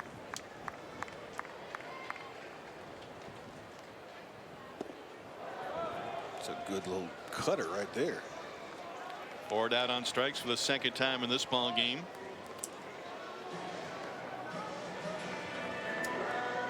Well, Houseworth, previous 2 innings, allowing a leadoff walk, and that base runner coming around to score, picks up the strikeout. And Austin Todd will stand in 0 for 2 with a walk and a run scored. Kansas State did not trail last night, winning the opener 6-4. Texas has not trailed in this ball game, up 9-1. Fly ball, right field. This one carrying. Kokoska back at the wall, off the wall. Todd to second, will round the bag and head for 3rd, and he'll go in standing.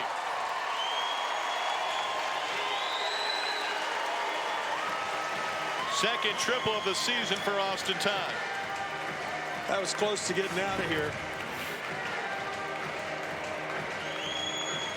Underneath it, you can just see the reaction of the players. They're pointing like, here it is. It's a fly ball. No, it's not today. Cannot drift on a ball hit in the air today if you're an outfielder.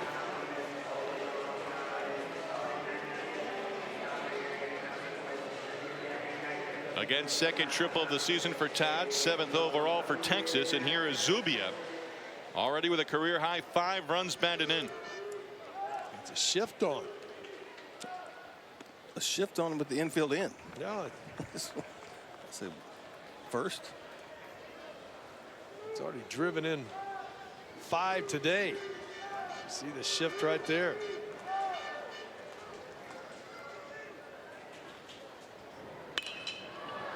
Fly ball, right field. Kokoska angling over towards the line, now drifting back, makes the catch. Tagging from 3rd is Todd. 6th RBI of the game for Zach Zubia. And the Longhorns now lead 10-1. That shows you how much it's carrying right there. He's a good outfielder out there, Kokoska. He goes to a spot to where he thinks the ball's going to be, and then all of a sudden he has to drift back another 10 or 12 feet. Right. And that's outstanding day for Zach Zubia, though. And it's not over. Yeah, I would think he's probably got another at bat. He's knocked in 6 of the 10 runs. Tate Shaw 1 for 3. A single extends his hit streak to 9 straight. Eric Kennedy and Michael McCann earlier this year, both hitting in 8 in a row. Fly ball well hit center field. Brennan has a beat on it, though, makes the catch, and the inning is over. Tie the triple. Zubia sac fly, picks up his 6th RBI. It's 10-1 Texas. Two-thirds of the ball game in the books now from UFCU Disch-Falk Field. Texas has added solo runs in the 4th, 5th, and 6th and has a 10-1 lead. Let's take a look, guys, around the Big 12 right now. As we saw games yesterday. See some of the scores right there. And, you know, you look at that scenario. This is so close. Each day, you're going to have major changes in the standings in this conference when you have every team basically only 2 back in the loss column coming into the day. Dylan Phillips starts things off here in the 7th inning. West Virginia 2-0 victory against Texas Tech in the opener on Friday. Up a game in that series in Morgantown.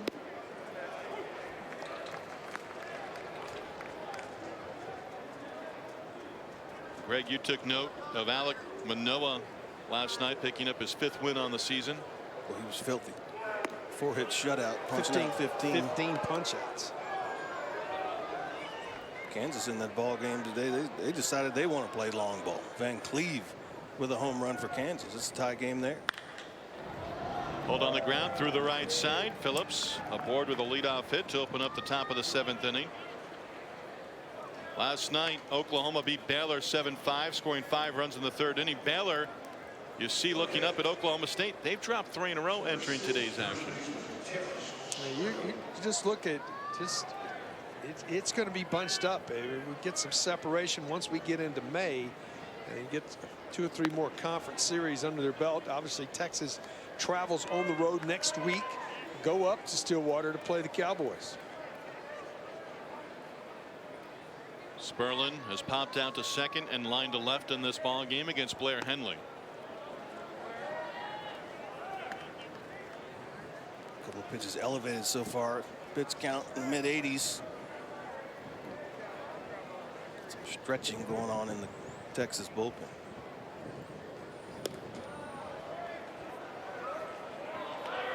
Texas has had not those back-to-back weekends on the road. They've gone home, away, home, away. 2 road series in conference broken up by the series here at home against Xavier. And they'll continue. I mean, they're at home. I mean, they're on the road next week at the store. And then you got West Virginia coming in here. And then back on the road the first weekend in May to Lawrence. We touched on it last night. Texas with the series finale last Sunday at Baylor, washed out and canceled. So as of right now, both Texas and Baylor 23 conference games. This one to center field. Will it hang up for Ellis? Yes, he makes the catch. Letter high. Sperlin retired. Kansas State has hit some ball hards over the last couple of innings against Henley. Well, Sperlin's hit 2 balls right on the butt, but got nothing to show for it. In fact, his last time up, he hit a ball that would have landed in the tennis center. He got blown back into the ballpark. Cross-court lob. Rainer Osmus will stand in. He is struck out looking in line to left. Henley early on in the ball game establishing himself in first inning, retiring the side in order on 3 ground ball outs. His first 2 starts of his career against Kansas State, he'd gone 8 innings, gave up 13 hits and 6 earned runs. Today, 6 in the 3rd, just the 5 hits and the 1 run, 0 walks.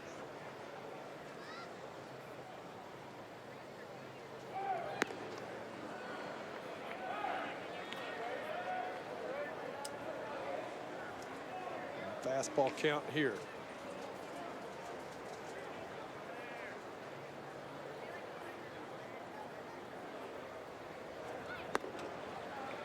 This is inside and falls behind. 3 balls and a strike. This is what you start to look at if you're David Pearson. Phil Haig, he's getting ahead of a lot of hitters. Now the last 2 he's fallen behind, able to come back to get Sperling out. We don't want that to continue. Now the pitch count is right below 100.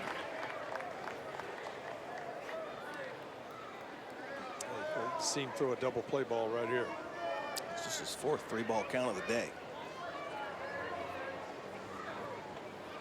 Payoff pitch is fouled back and out of play.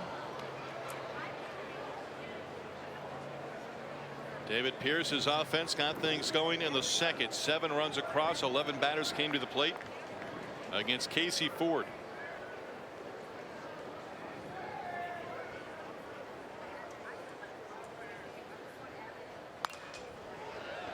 Hop up again, back our way behind the plate. Yeah, Greg got it. I heard it hit his glove. Right in the mid.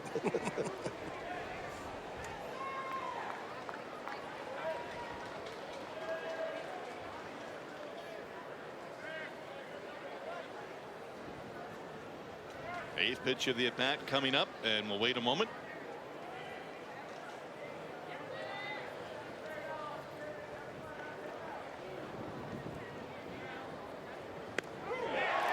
Called strike 3. 2 outs. Austin puts up a really good at bat, but Blair Henley makes a really good pitch right there. Low and in, gets the call. That's a 7. I got him. That's his 7th of the day. Yep, 7th of the day. 5 have been on the fastball. 2 have been on the breakable. Let's see, the last couple have been extended. Around 15 is around the average of where you'd like to keep it. So Yeah, I'd love just above the last 2. I think if he gets an out right here, you let him call it a day, get to the bullpen.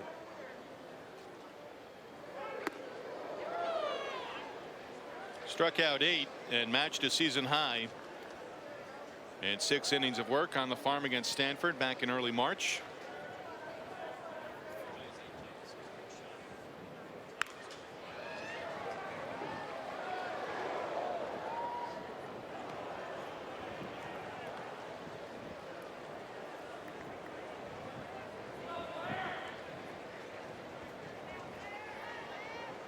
Above 20 pitches for the 2nd time and 2nd straight inning in this ball game. Look what I found. McCann with the pick. That's a couple. The one that was inside, he thought it was going to hit little Jim. He just put his glove up there, and that one looked like he had a good timing on the scoop.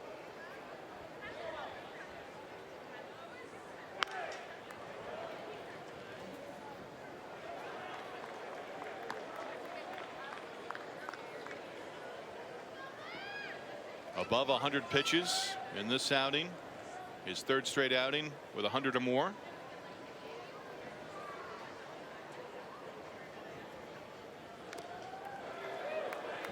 And little Jim alive at the plate at 2-2. Lead off base hit by Phillips. He's at first with 2 away. Left-hander up and throwing in the Wildcat bullpen. I think we would probably see a new chunker for them in the bottom of the frame. 70 strikes out of those 104 pitches for Blair Henley. That's a really good ratio.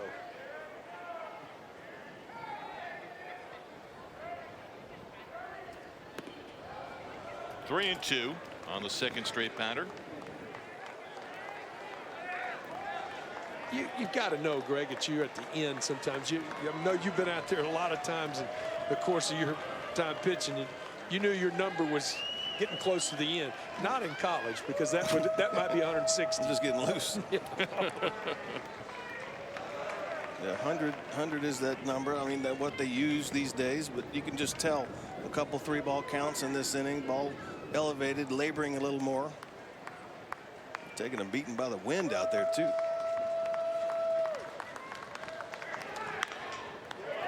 Comebacker Henley to first, inning over.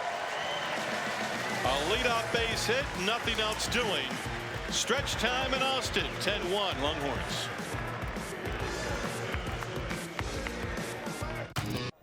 By Whataburger.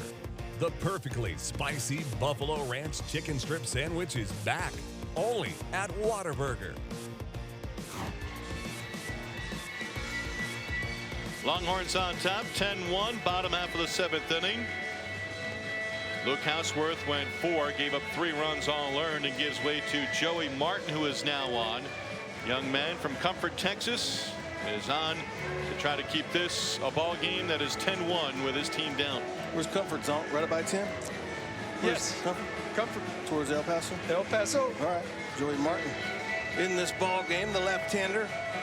Fastball, slider, changeup. Good fastball, mid-80s, low 90s. Numbers aren't where he would like them. I think a lot of times you can look at the walks right there. 12 walks in the 17 innings.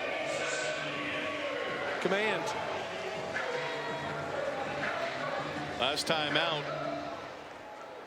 a week ago Tuesday on April 2nd, made the start against Nebraska, did not make it out of the first inning, went 2/3 of an inning, gave up 4 runs, and throws that one to the backstop as he faces Mason Hibbler in the home 7th. Well, Martin will take over for Houseworth, who threw 4 innings, a career high for him. Gave up 3 hits and 3 earned runs, a couple walks, a couple strikeouts. Both walks coming back to haunt him.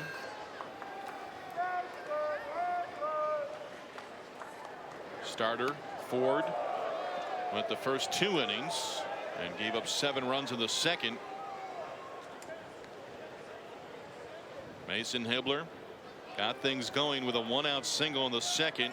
One of 5 straight hits given up by Casey Ford. Later in the inning, it was Zach Zubia with a 2-out grand slam.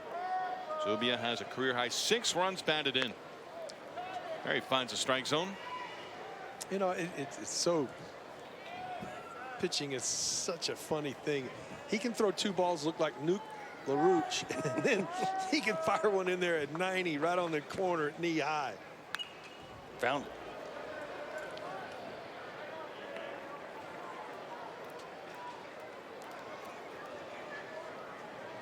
Probably going to get another shot, big boy, to get another ribby. All smiles in the first base dugout. Up 10-1, trying to even the series at a game apiece. Coy Cobb to his right saying, hey, fellas, let's save some. Yeah, let's waste them all today. Coy was terrific at home 2 starts ago against Xavier. Start last Sunday was washed out against Baylor. A leadoff walk to Hibbler. He's on base for the 3rd time this afternoon. Scored twice. Single. 3 out of the last 4 innings. A leadoff walk. Big head Zach Zubia. Not him, but the one that was on the fence. Yes. Out in left field. This is when you go out there. Again, talking about teaching moments. You heard Coach Hughes talk about it. Try to teach in these scenarios. You got a young man that's got an outstanding arm. You can see that. Oh, yeah. What do you got to do to find him a way he can corral the strike zone? 4th time in this ball game, Kansas State has walked a leadoff hitter in an inning. 2 of the previous 3 times that leadoff walk has come around to score.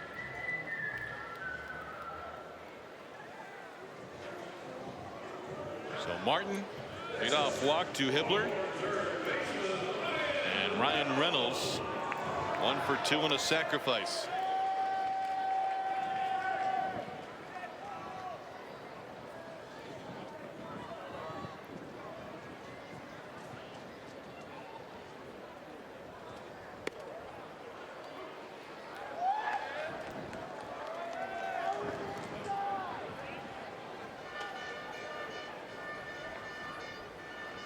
Reynolds had a base hit in the 7-run second.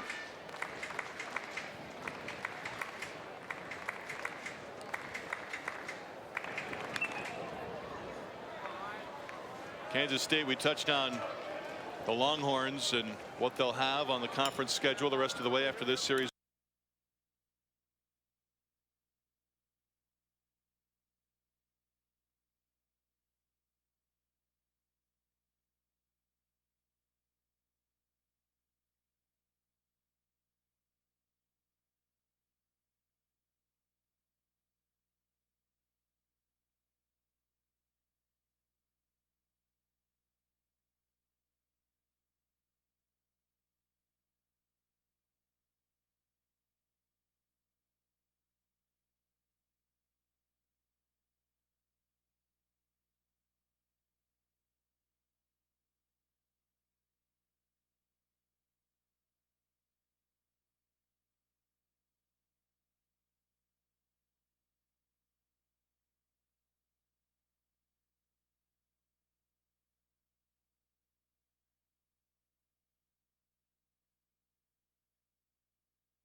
John Bunny knows it. Lafferty punts it to Vasher. We got past the first two men. And a nice return back out to the 38-yard line. Let's see if they go for the jugular with a 24-0 lead. Excellent field position. No timeouts, however, for Texas. Quick throw and a drop by Roy Williams. It's contagious. Now, Roy Williams had visions of breakaway. Dexter Reed, really the defensive leader for the Tar Heels. This entire defensive structure runs through Reed. They use him to blitz.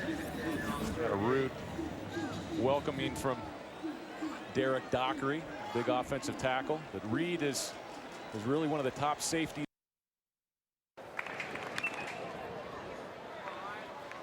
Kansas State, we touched on the Longhorn. Worse than he did at the combine. And it seems like out of all the positions,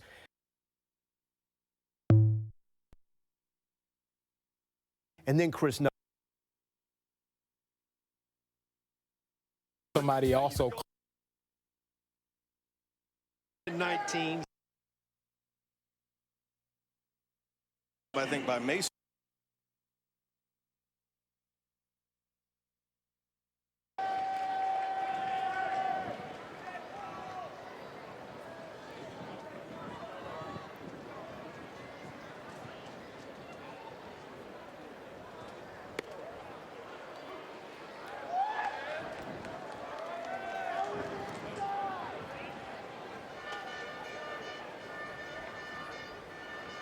Reynolds had a base hit in the 7-run second.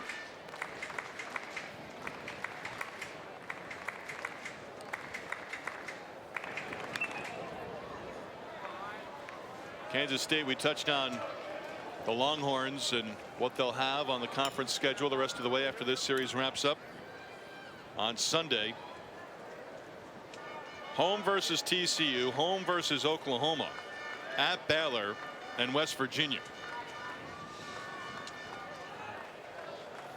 Torrington Family Stadium, Manhattan, Kansas. It's a hard place to go in and win a series. They're going to be renovating the ballpark over the course of the next year or so in Manhattan. Strikeout against Reynolds for Joey Martin, one down in the inning. It was perfect location for Joey Martin right there. And you just, as a hitter, guys, when you see a guy all over the place, and all of a sudden he dots an eye on you, and you just sit there and go, well, how did that happen? Sam Bertelson has had a pretty good day so far. 2 base hits, including an RBI double. Tried to hold up and went too far. No need for an appeal.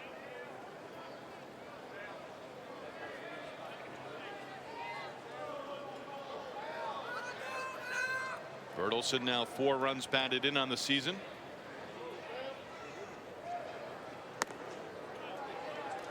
Nico O'Donnell continues to throw for Texas in their bullpen.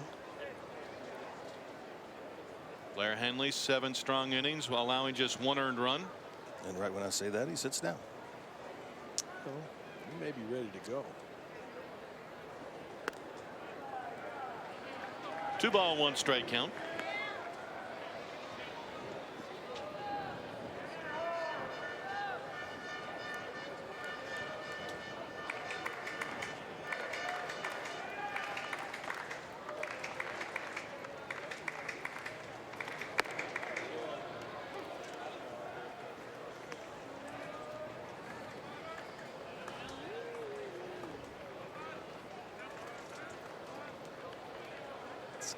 Young man, he finds a way to throw strikes. Zeke, he's got good enough stuff to compete. It was all the curveball, the first pitch to Sam. The next 2 he got underneath. But that fastball's nothing but nasty. Back-to-back strikeouts against Reynolds. Reynolds and now Bertelson 2 away in the inning. Fastball's away, breaking balls up, and then he just another one going to paint you right on the inside half. With some zip on it right here. There.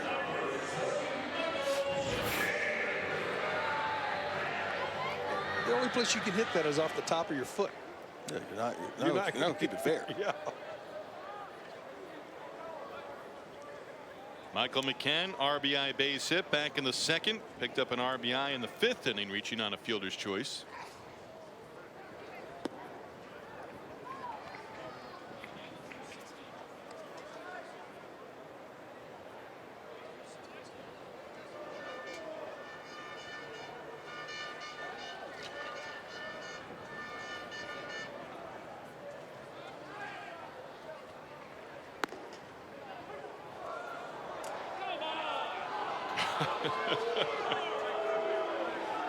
Mark Lewis is hearing it.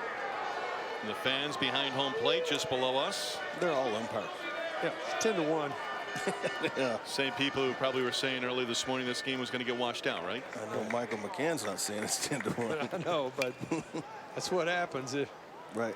Umpires are human. They're looking up going, if it's close, you better be swinging at it. Might be a Luda fan. He's getting ready. He needs Bevo Boulevard.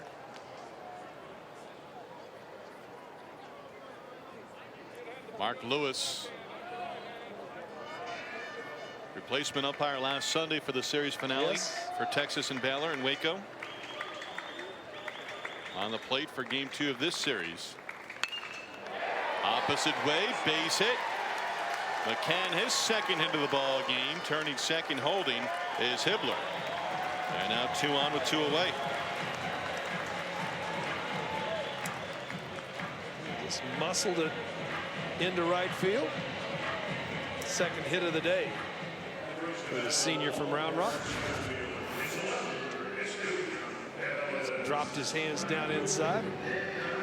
Got the barrel on it. That's all it takes right there. You have to imagine he's got to be learning how to get his rest any way possible, day in, day out, catching for this pitching staff.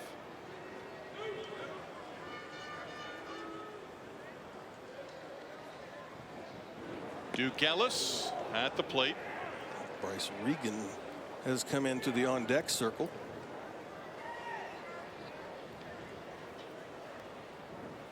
He would hit for Lance Ford if Ellis can keep the inning alive here in the 7th.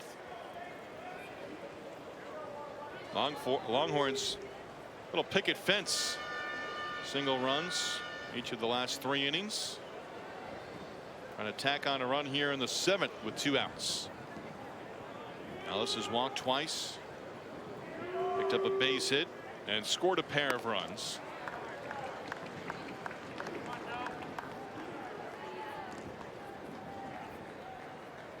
Nico back up in the Texas bullpen. I believe he is going to be coming into the game. There's a lot of pitchers when they're getting ready to come into the game will get loose, and then when there are 2 outs, get up to throw a few more to get ready.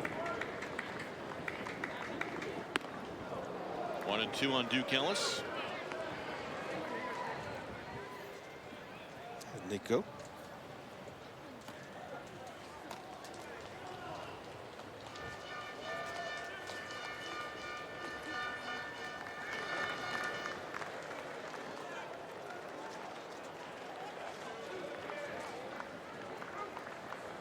Martin trying to leave 2 runners on here in the home 7th inning. Called strike 3. 3 strikeouts in the inning against 3 left-handed batters. Ellis, words for Mark Lewis, and the Longhorns strand 2 in the inning and go to the 8th inning with a 10-1 lead. Well, a young man from Comfort, Texas comes in and strikes out the side.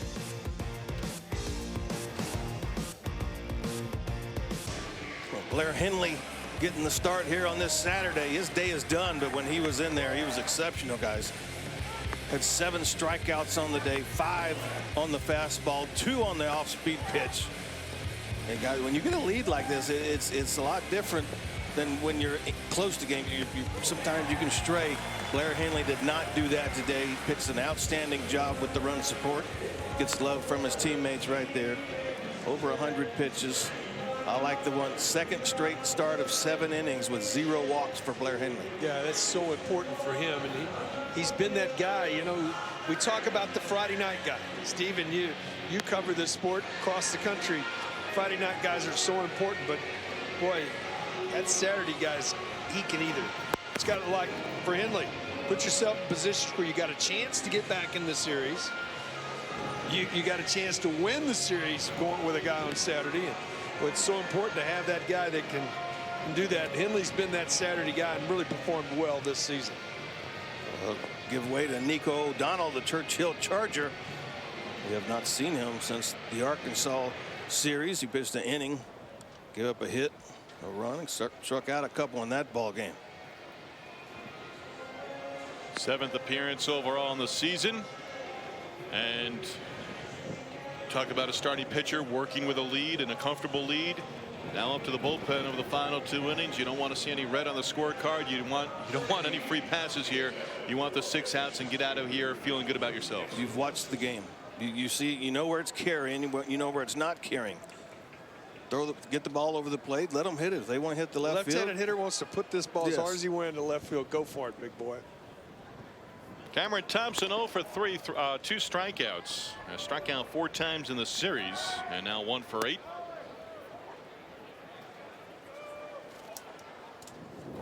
Saw 1 pitch to open up the ball game and grounded out against Blair Henley. Who struck out 7, also got a fair share of ground ball outs in his outing. 71 strikes for Blair on 106 pitches. 18 of the 27 hitters, he threw 4 pitches or less. 21 of 27 first pitch strikes. Attack.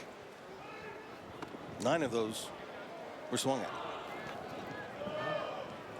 Again, and Nico's big problem is stuff. You look at it, his velocity is up. He's gotten bigger. He's gotten stronger. He's a guy that you really look at and think he has just struggled with command. Falling behind here 3-0. Swinging.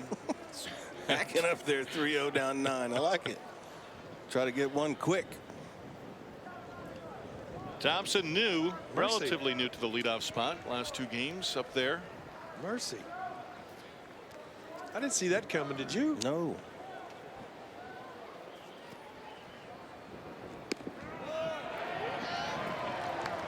Takes a called strike.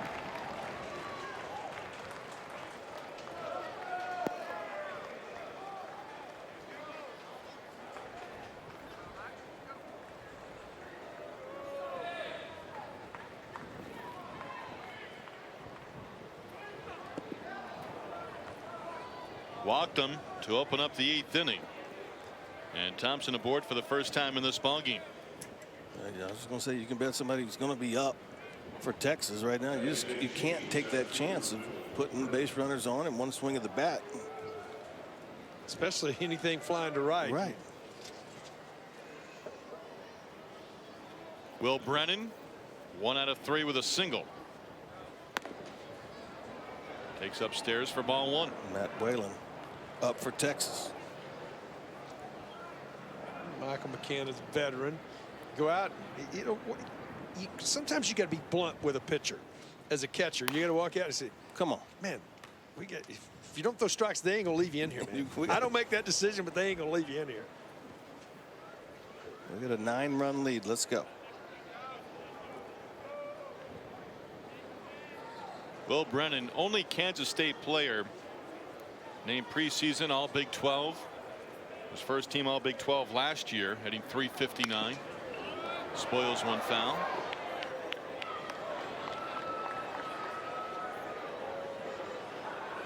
Well, we've seen Geib and Bertelson in the starting lineup each of the last 2 ball games in this series, and O'Donnell again has not pitched in a while, getting an opportunity here.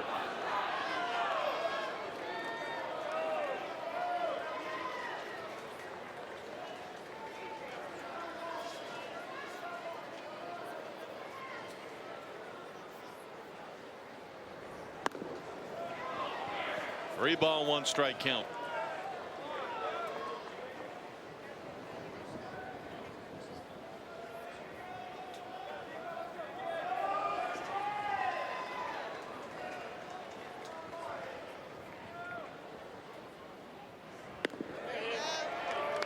Second straight batter. He goes full.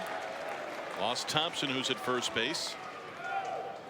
Almost identical 3-1 pitch that he threw to Thompson.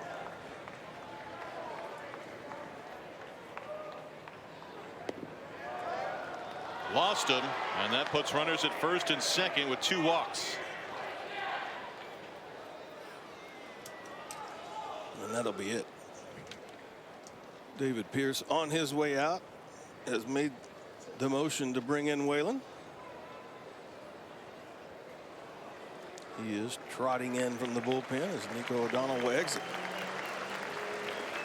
Faces 2 batters, walks them both.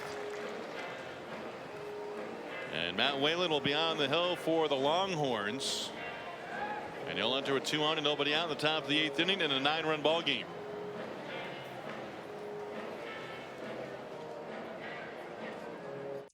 The University of Texas Golf Club, your home in the Hill Country.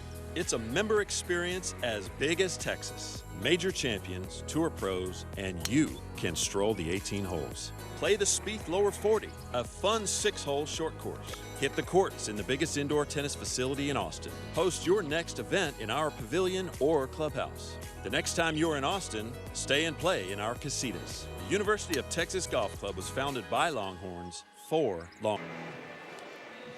Nico O'Donnell's day is done after 2 batters, walked both of them. And Matt Whalen will come in out of the bullpen. Whalen will be a career high in appearances right here with his 12th of the year, excuse me. Sophomore out of Houston. Good fastball. We always talk about his herky-jerky motion, but a really good changeup to go along with it. And the key, as we just saw right now, is come in and throw strikes. No, there's no doubt. You're looking for that when you have this kind of game. We forgot to mention that Regan stayed in the game, and he's come in the game playing second base. We haven't seen him in that deal. In that scenario, a lot of times when he's come into the game, he's been moved over to short, and Hibbler's gone to second. Yeah. Bryce is in at second base right now. Whalen's through with his warm-up pitches, and got to throw strike 1 right here. That's the most important thing right now. If they swing, they swing. That's you exactly make them earn right. it. Thomas Hughes, a double and 3 at bats.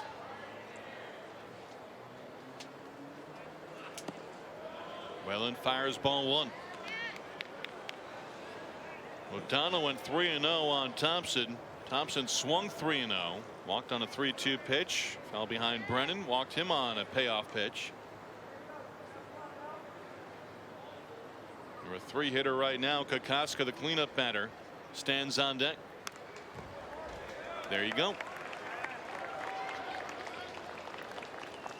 Can't be afraid of strikes. And when you look across watching games and looking at games, it's at times it's an epidemic in college baseball right now, throwing strikes.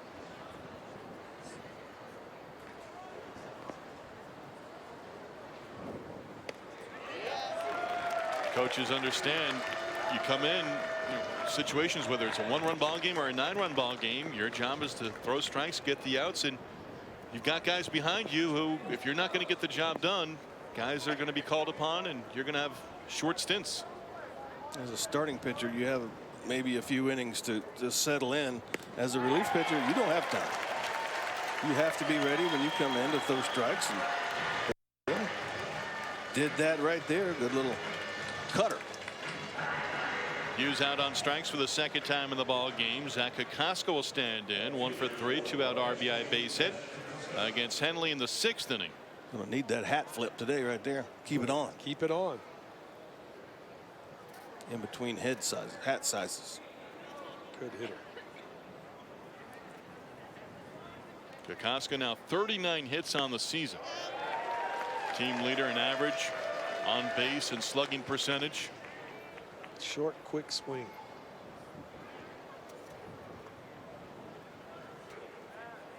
Getting on base at a 406 clip entering this ball game. Pop up third base, actually back behind the plate, and it's going to land on the warning track. Michael looked up right into the sun. Ryan Reynolds was trying to get there, just couldn't. As soon as he turns around, this sun is right in the eyeballs. If you can't find it right away, you got real trouble. Not only dealing with the sun, but the wind back there behind the plate. Saw last night where Ryan came down the line and made the catch on a pop up right in the right side of the batter's box. Kokoska hit by a pitch, and that will load up the bases.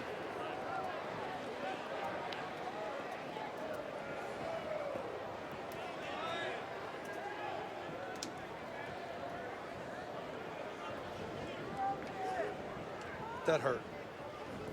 You can tell the way it hit him, sort of buried in there. There's ones that are glancing blows when you get hit with a pitch, and then there's ones that just get in there and that one connected. Yeah, it gets in there and connects, sort of buries into your body. Jordan Maxson will come to the plate to pinch hit for Chris Ceballos. Maxson, his first at bat of the series, down in the count 0-1. Backup catcher from Wichita, Kansas.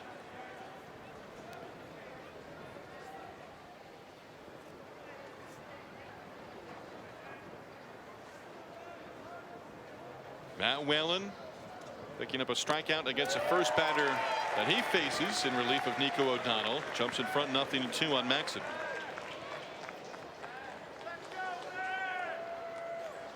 I know the world says no, but I like 0-2 change. Well, when you have the good one like Whalen does, it can be, but you got a pinch hitter up there. Cold off the bench. I like the heater away.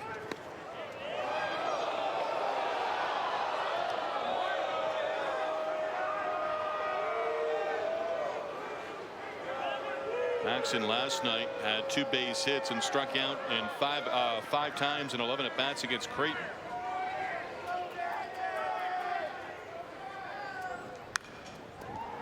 Stays alive at the plate.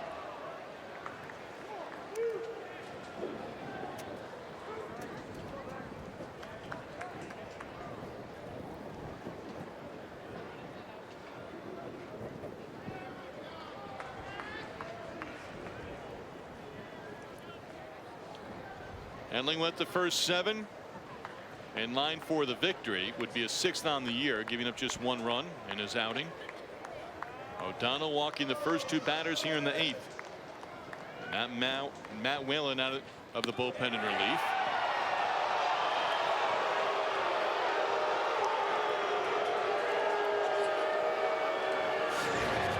Well, sometimes you can get fooled as a umpire as well. Had to think it was down. Had to be. Because it was right down the middle.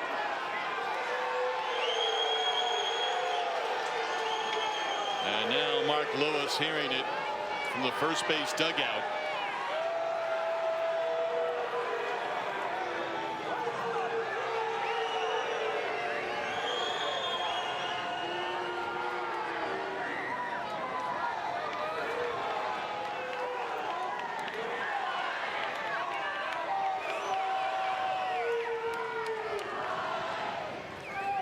Two ball, 2 strike count on Jordan Maxson. Pinch hitting for Ceballos.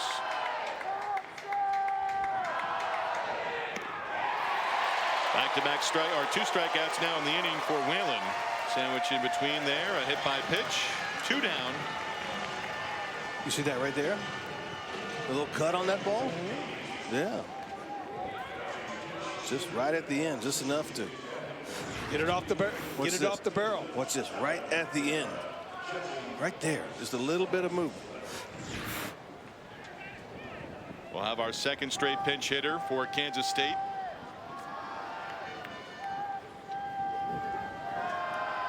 Jeffrey Bogus, freshman outfielder from Corpus Christi. Sends one foul down the third base side out of play. Hitting for Phillips.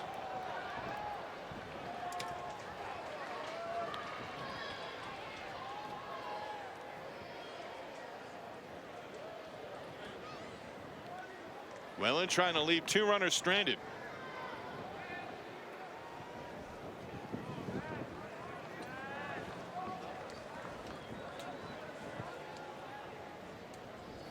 Bogus this season is 2 for 2 as a pinch hitter.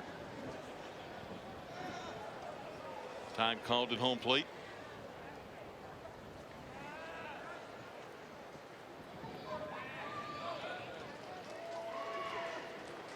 hit his first home run in a K-State uniform in his first game back in February against Fresno State.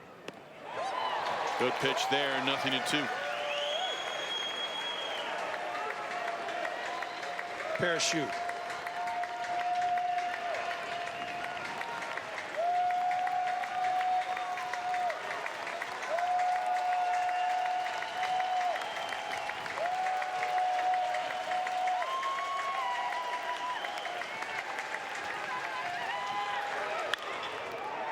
Whalen off his glove, has time, inning over.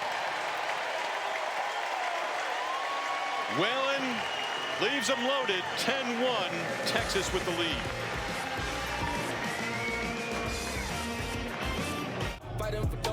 We go to the bottom of the 8th. Texas cruising out in front, 10-1. Steve Lennox, Keith Moreland, and Greg Swindell. Glad you're with us this afternoon.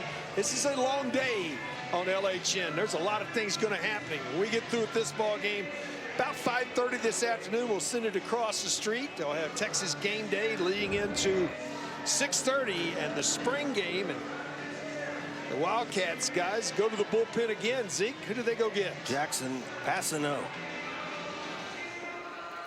The sophomore out of St. Louis. Here in his 13th ball game of the season. 30 hits, 21 innings of work.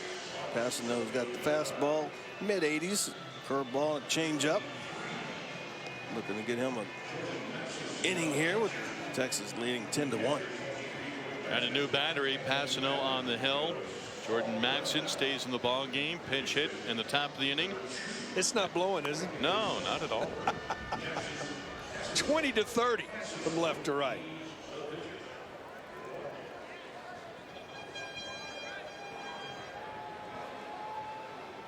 Came prepared with the blankets. Maxson back behind the plate. And Bogus is in right field for Kansas State. And Bryce Regan will start things off. Keith mentioned entered the game to play second base for Lance Ford. Gets an at bat. He was on deck in the 7th inning. Ellis struck out. Regan entering as a defensive replacement. Starting shortstop early on in the season. Things changed a little bit during the Stanford series, where Mason Hibbler was moved over after that series against the Cardinal to shortstop. And as you mentioned, opportunity on the other side of the bag at second base. Hits this one foul to play. David Pierce, talking with him before or during the Xavier series, actually said that he's thought about maybe putting him also at first base at some point. Yeah, they've looked at a lot of different things. Tall young man, can do a lot of different things. 72 in Amherst today. Warmer than 65 here. Yeah, but if it's 72 up there and it's blowing 25, 30, it's not feeling like 72. How do you know? You're from up there or something? Something like that. Close. Nearby.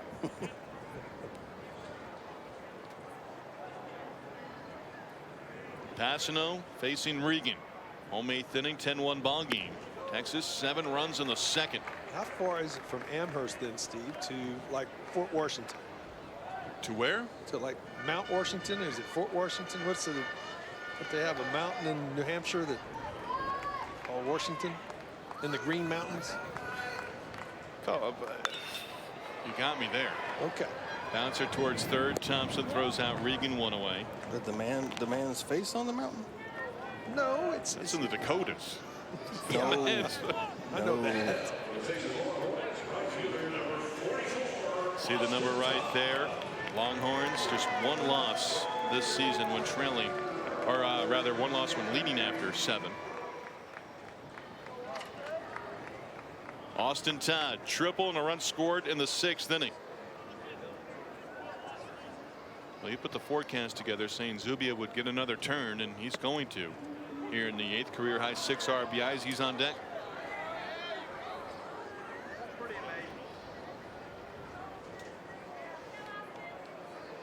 Austin, a base hit, a walk, 2 runs scored.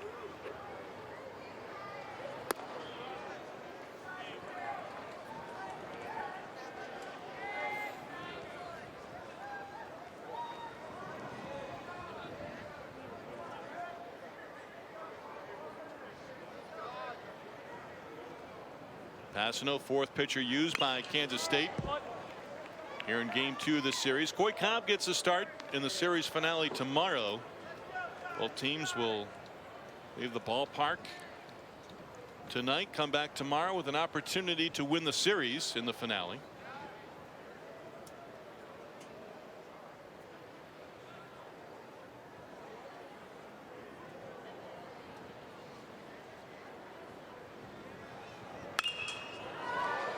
Flare towards right field. Vargas coming in, makes the catch. Todd retired, 2 away.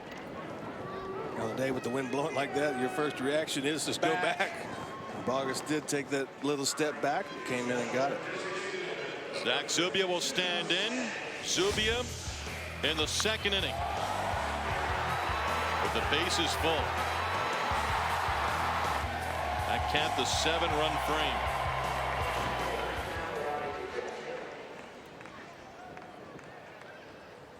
Career high 6 runs batted in. RBI base hit with 2 outs in the 4th. Sac fly in the 6th inning.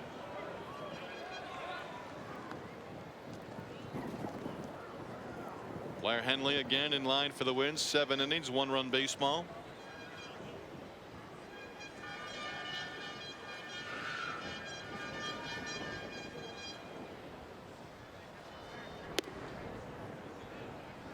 They're going to try to crowd you in this scenario, because I know as a hitter right here, 2 outs, nobody on, I've had a good day. I'm looking for something out of the plate I can go to right field with. Play the elements.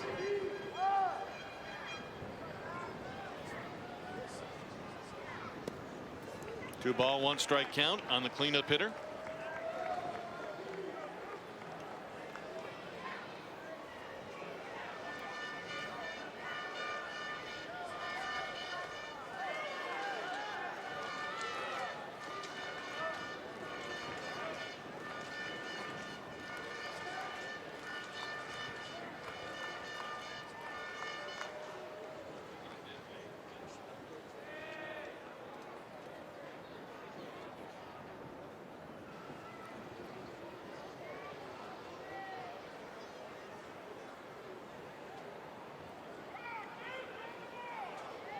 Pitcher and hitter going back and forth right now. Mark Lewis indicating to Zach Zubia to get in the batter's box.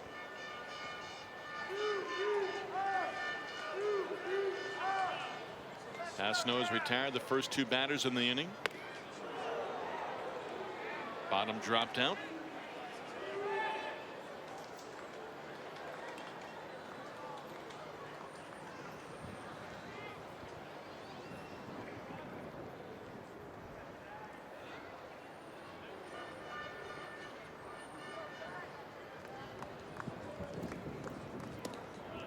Three and 2. Zubia, as you see him point the bat, he's waiting for the pitcher, and the pitcher's almost as if he's waiting for Zubia to sort of set up with his stance. Well, there is a 15-second clock. We've seen it come into play this year.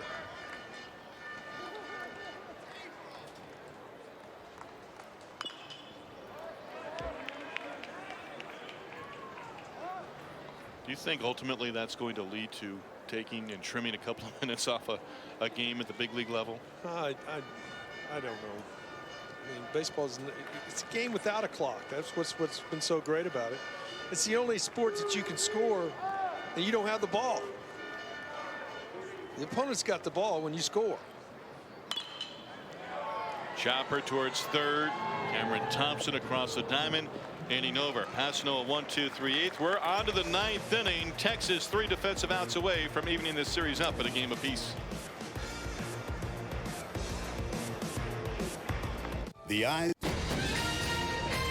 Texas Game Day will kick off coverage at 5:30 p.m. Eastern Central. Tom Herman and Texas football taking and making their spring debut. And then it's football time at 6:30 p.m. Orange-white spring game. Texas football beginning again tonight at 5:30 Central on LHN. Good look at the stadium across the way. I'm sure there'll be a lot of folks making their way over from UFCU Disch-Falk Field to DKR. Why not? Mason Cruz pinch hitting here in the 9th inning, facing Matt Whalen. Well, there's music fixing to start. Bevo Boulevard's up and going. I think the big fella's probably over there. Oh, I'm sure he is. Cruz, Osma scheduled up next, and then Little Jim, 7, 8, 9 for Kansas State. Whalen entered with 2 on and nobody out in the last inning. Struck out Hughes, hit a batter to load up the bases, but then struck out the pinch hitter Maxson and got Vargas on a comebacker. Texas has not trailed. Blair Henley in line for win number 6. Would improve his record to 6-1 with the victory this afternoon. Team would improve to 7-2 in his 9 starts. Hit hard. Reynolds at third. Straightens up. Long throw across in time. 1 away. That's a big time play right there. Stayed with it. Ryan Reynolds, he didn't get it clean. Ball was hit crisp. You can see right here, does he have it? Have to get it off of his chest, and then didn't panic and uses a strong arm to gun him down. Yeah, this is the second one hit to him today, so kind of surprised. Rainer Osmus 0 for 3, 2 strikeouts. Second baseman Regan behind the bag at second to the third base side. Little pause. Matt Whalen with a pause in his windup. He watching a dude from Rice the other day. He put a pause in the middle.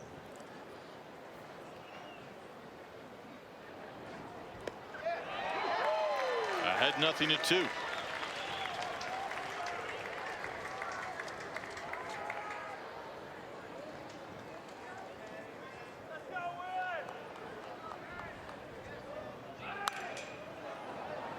This ought to be fun.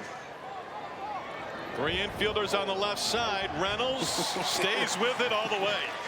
You can see Mason Hipper going, I'm glad you took that. You can almost see this. Is I'm glad you took that. A little conversation. That was not an easy play. Probably eventually where it ended up would have been an easier play for Regan. Absolutely. Going back to him. Kansas State down to its final out. Little Jim at the plate with the bases empty. First pitch strike.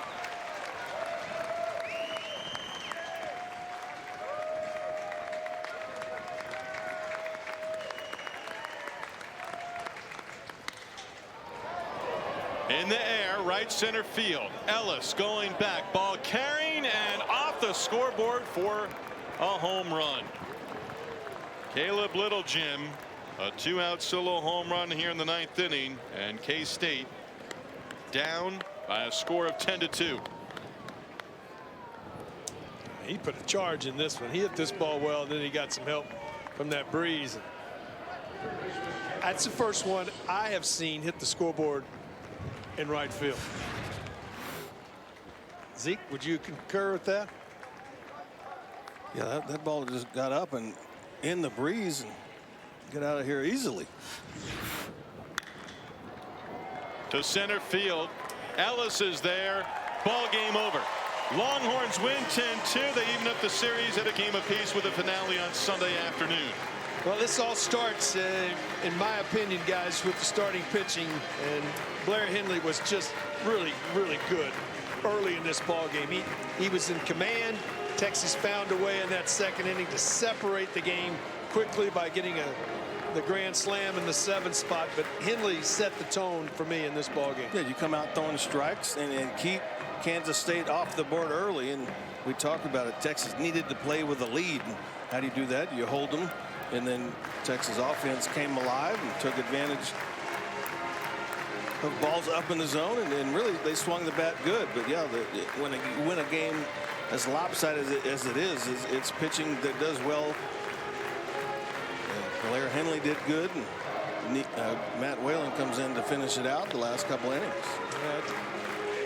Look at that. And then obviously, you go back to back to back. Five hits in a row, and then the 6th hit of the inning is a grand slam. 6 ribby day for Zach Zubia, and Texas comes away with a 10-2 victory.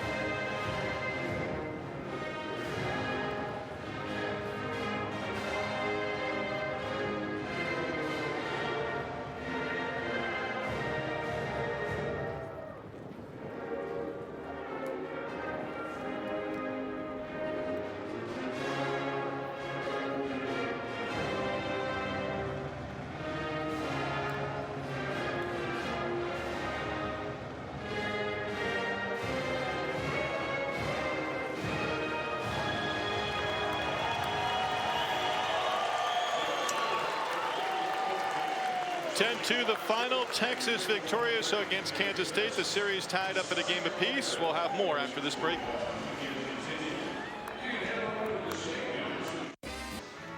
Well, the Longhorns victorious 10-2 this afternoon in game 2 of this 3-game series. Steve Lennox, Keith Moreland, and Greg Swindell. Blair Henley was terrific, struck out 7, gave up 1 run over those 7 innings, and Blair joins us now here after the victory today. 7 runs in the second. After that, these two guys up here with me tip the cap to you because you just settled in nicely and got into a groove and just kept attacking them and were aggressive in your pursuit. Exactly, yeah. I mean, attacking was kind of our theme this whole weekend, and today I just kind of commanded the fastball, went out there and mixed my pitches. So. Hey, I've come to the ballpark before. This morning it's raining. You're like, I don't know if we're going to play. And now the sun comes out, and all of a sudden there's 25-mile-an-hour wind blowing out to right field. Your mindset, I mean, I know it has to change a little bit knowing that wind's out there. Yeah, I mean, I saw the forecast this morning, and it was rainy and it was gross, but it ended up being a beautiful day, pretty windy. All these kids' caps are, falling over here, but kept some balls in the park and move some away, but it was a good day. Blair, one of the things going in on Saturday and being that guy, being the veteran of this staff, nobody has your experience and what you're doing. How important is it when you've lost that opener, especially at home, for you to come out and take the ball today and to really set the tone on the mound? Well, I mean, once we lost the opener, our goal was to win the series, and so that was kind of my job. I had to go out there and I had to give my best effort and locate the fastball, and I'll give it to my offense. They killed it. I think 10, 11 runs. Zubia had 6 of them, and then obviously my defense backing me up on all those plays. So shout out to them. They did a good job today. And Blair, the first start, I always go back to the first start, 2 innings, and since then you've gone at least 6 innings in each start, 5 straight quality starts. You talked about getting mentally tough. How has it been for you? Obviously, it's working and the mentality's out there. Yeah, I mean, you just got to stay mentally right throughout these starts. Obviously, through a rough first 2 games, it's not what I wanted for the season, so I kind of had to go out there and make that up. So it was good to come out here and get another quality start against a pretty good Big 12 team. You're going to watch football tonight. Yeah, that's what I was going to ask you. Yeah, I'm excited to see them back on the field. It's good. Blair Henley against 7 innings, picking up the win, giving up just 1 run in his outing today against Kansas State. Thanks so much. Enjoy tonight. Thank you, guys. Blair Henley striking out 7, improving to 6-1 on the season. And we touched on it in the open. We got his answer as well as we take a look at our game summary. You come to the ballpark on Saturday as that number 2 starter on the weekend. You have an opportunity to either go up 2-0 in the series or make sure you at least even the series out, and that's what he did today. Yeah, I really think it's such an important part of a 3-game weekend series that you have a guy that's a veteran guy on the weekend that can get that done. Now you've got the series evened, and you can go out tomorrow with an opportunity to win the series. But we've got a guy down ready to visit with that was a major part of today. Zach, talk to us about, just walk through the day, your first at bat and then the second at bat. Those are 2 big ones in the ballgame. I mean, the guy had a really good day. The starting pitcher did.